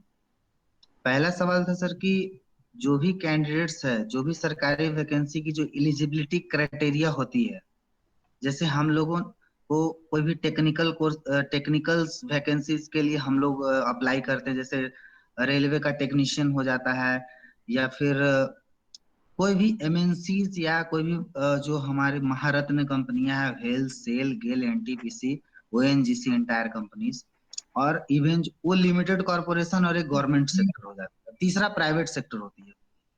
प्राइवेट सेक्टर के लिए तो स्किल डेवलपमेंट का तो सर नो इशू, कहीं भी जाकर के कोई भी बंदा अप्लाई कर सकता है। गवर्नमेंट सेक्टर में क्या होती है कि अगर आप टेक्नीशियन के लिए अप्लाई करते हैं तो टेक्नीशियंस के लिए स्किल डेवलपमेंट का कोर्सेज का एक लेवल होता है। हम लोग का एक लेवल होता है कि आप किस लेवल का कोर्सेज कर रहे हैं, उस लेवल का कोर्सेज करने के लिए आपका एजुकेशनल क्वालिफिकेशन क्या मैच करता है। आप 8वीं पास या 10वीं पास लड़का वो लेवल 5 का कोर्स नहीं कर सकता है। लेवल 5 का कोर्स करने के लिए ग्रेजुएट कैंडिडेट्स रिक्वायरमेंट होती है। तो बेसिकली हम लोग जो 8वीं 10वीं 12वीं के जो लोग होते हैं वो लेवल 3 या 4 का कोर्सेज करते हैं।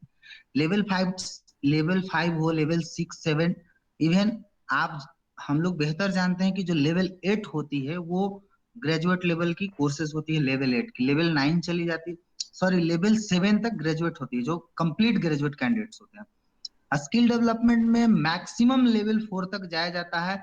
लेवल 5 तक अभी बहुत कुछ ही संस्थाएं जो इसमें जुड़ी हुई है। जैसे हम लोगों का भी खुद का कोर्स है, हम लोग जो सर्विस सेल्स कंसल्टेंट का हम लोग के पास भी एक जॉब रोल है, ट्रेड है, जिसमें लेवल 5 की कोर्सेज कराई जाती है। हम लोग सरकारी नौकरी में नहीं जा सकते हैं स्किल डेवलपमेंट का लेवल 4 3 का कोर्सेज करके, क्योंकि शॉर्ट टर्म कोर्सेज होती है। इवन आपके पास 11 आवर्स एबव कोर्सेज अगर आपकी होती है, 1100 आवर्स, सॉरी 1100 घंटे से ऊपर का कोर्सेज अगर आप करते हैं, तभी आप जाकर के कोई भी सरकारी संस्था में, जैसे रेलवे का वैकेंसीज हो, उसमें आप अप्लाई कर सकते हैं। इवन टेक्नीशियन हो या असिस्टेंट लोको पायलट में, वो भी रिलेवेंट में। आप ऐसे टेक्नीशियन नहीं जा सकते हैं।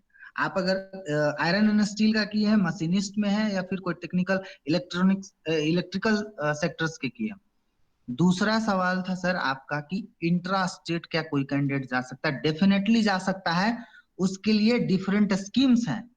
उसके लिए आप पीएमकेवीवाई का जो स्कीम्स है, पीएमके का प्रधानमंत्री कौशल विकास योजना, प्रधानमंत्री कौशल विकास केंद्र, ये 2 स्कीम्स है। जम्मू कश्मीर का लड़का जाकर के झारखंड में ट्रेनिंग ले सकता है, बिहार का लड़का जाकर के तमिलनाडु में ट्रेनिंग ले सकता है। No barriers are required there.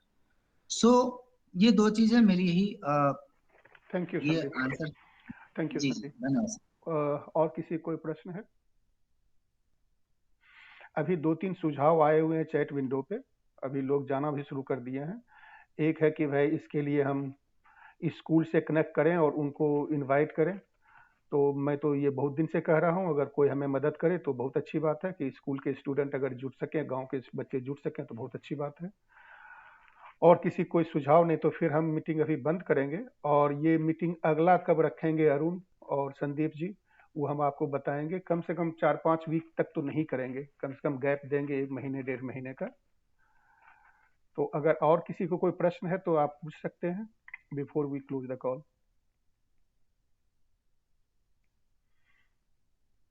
Arun और Sandeep, thank you very much, बहुत अच्छा है। आई होप कि वीडियो बहुत लोग देखेंगे। वीडियो में अपलोड कर दूंगा आज, आप अपने लोगों को बता सकते हैं। If anybody can get benefit out of ये वीडियो तो हमें बहुत अच्छा लगेगा। किसी कोई प्रश्न है? लास्ट गोइंग आउट 1 2 ओके, अब मैं बंद करूंगा। संदीप कुछ कहना चाह रहे हो? नहीं सर, थैंक यू सर, धन्यवाद सर। हमारे सर के द्वारा काफी अच्छा मौका मिला जो अपने नहीं कुछ थैंक यू, बातों को थैंक यू आप लोग को, आप लोग ये थैंक बता यू, रहे हैं, बहुत थैंक अच्छी यू बात है। एवरीवन। तो बंद करता हूं मैं ये रिकॉर्डिंग। और ये तालियां बजा के इन लोगों का धन्यवाद दे दीजिए सब लोग, कम से कम सुनने वालों का, उन्होंने इतना बढ़िया प्रेजेंट किया। धन्यवाद। और किसी को धन्यवाद कहना है तो धन्यवाद कह सकते हैं। Thank you everyone. Thank you भैया, बाय।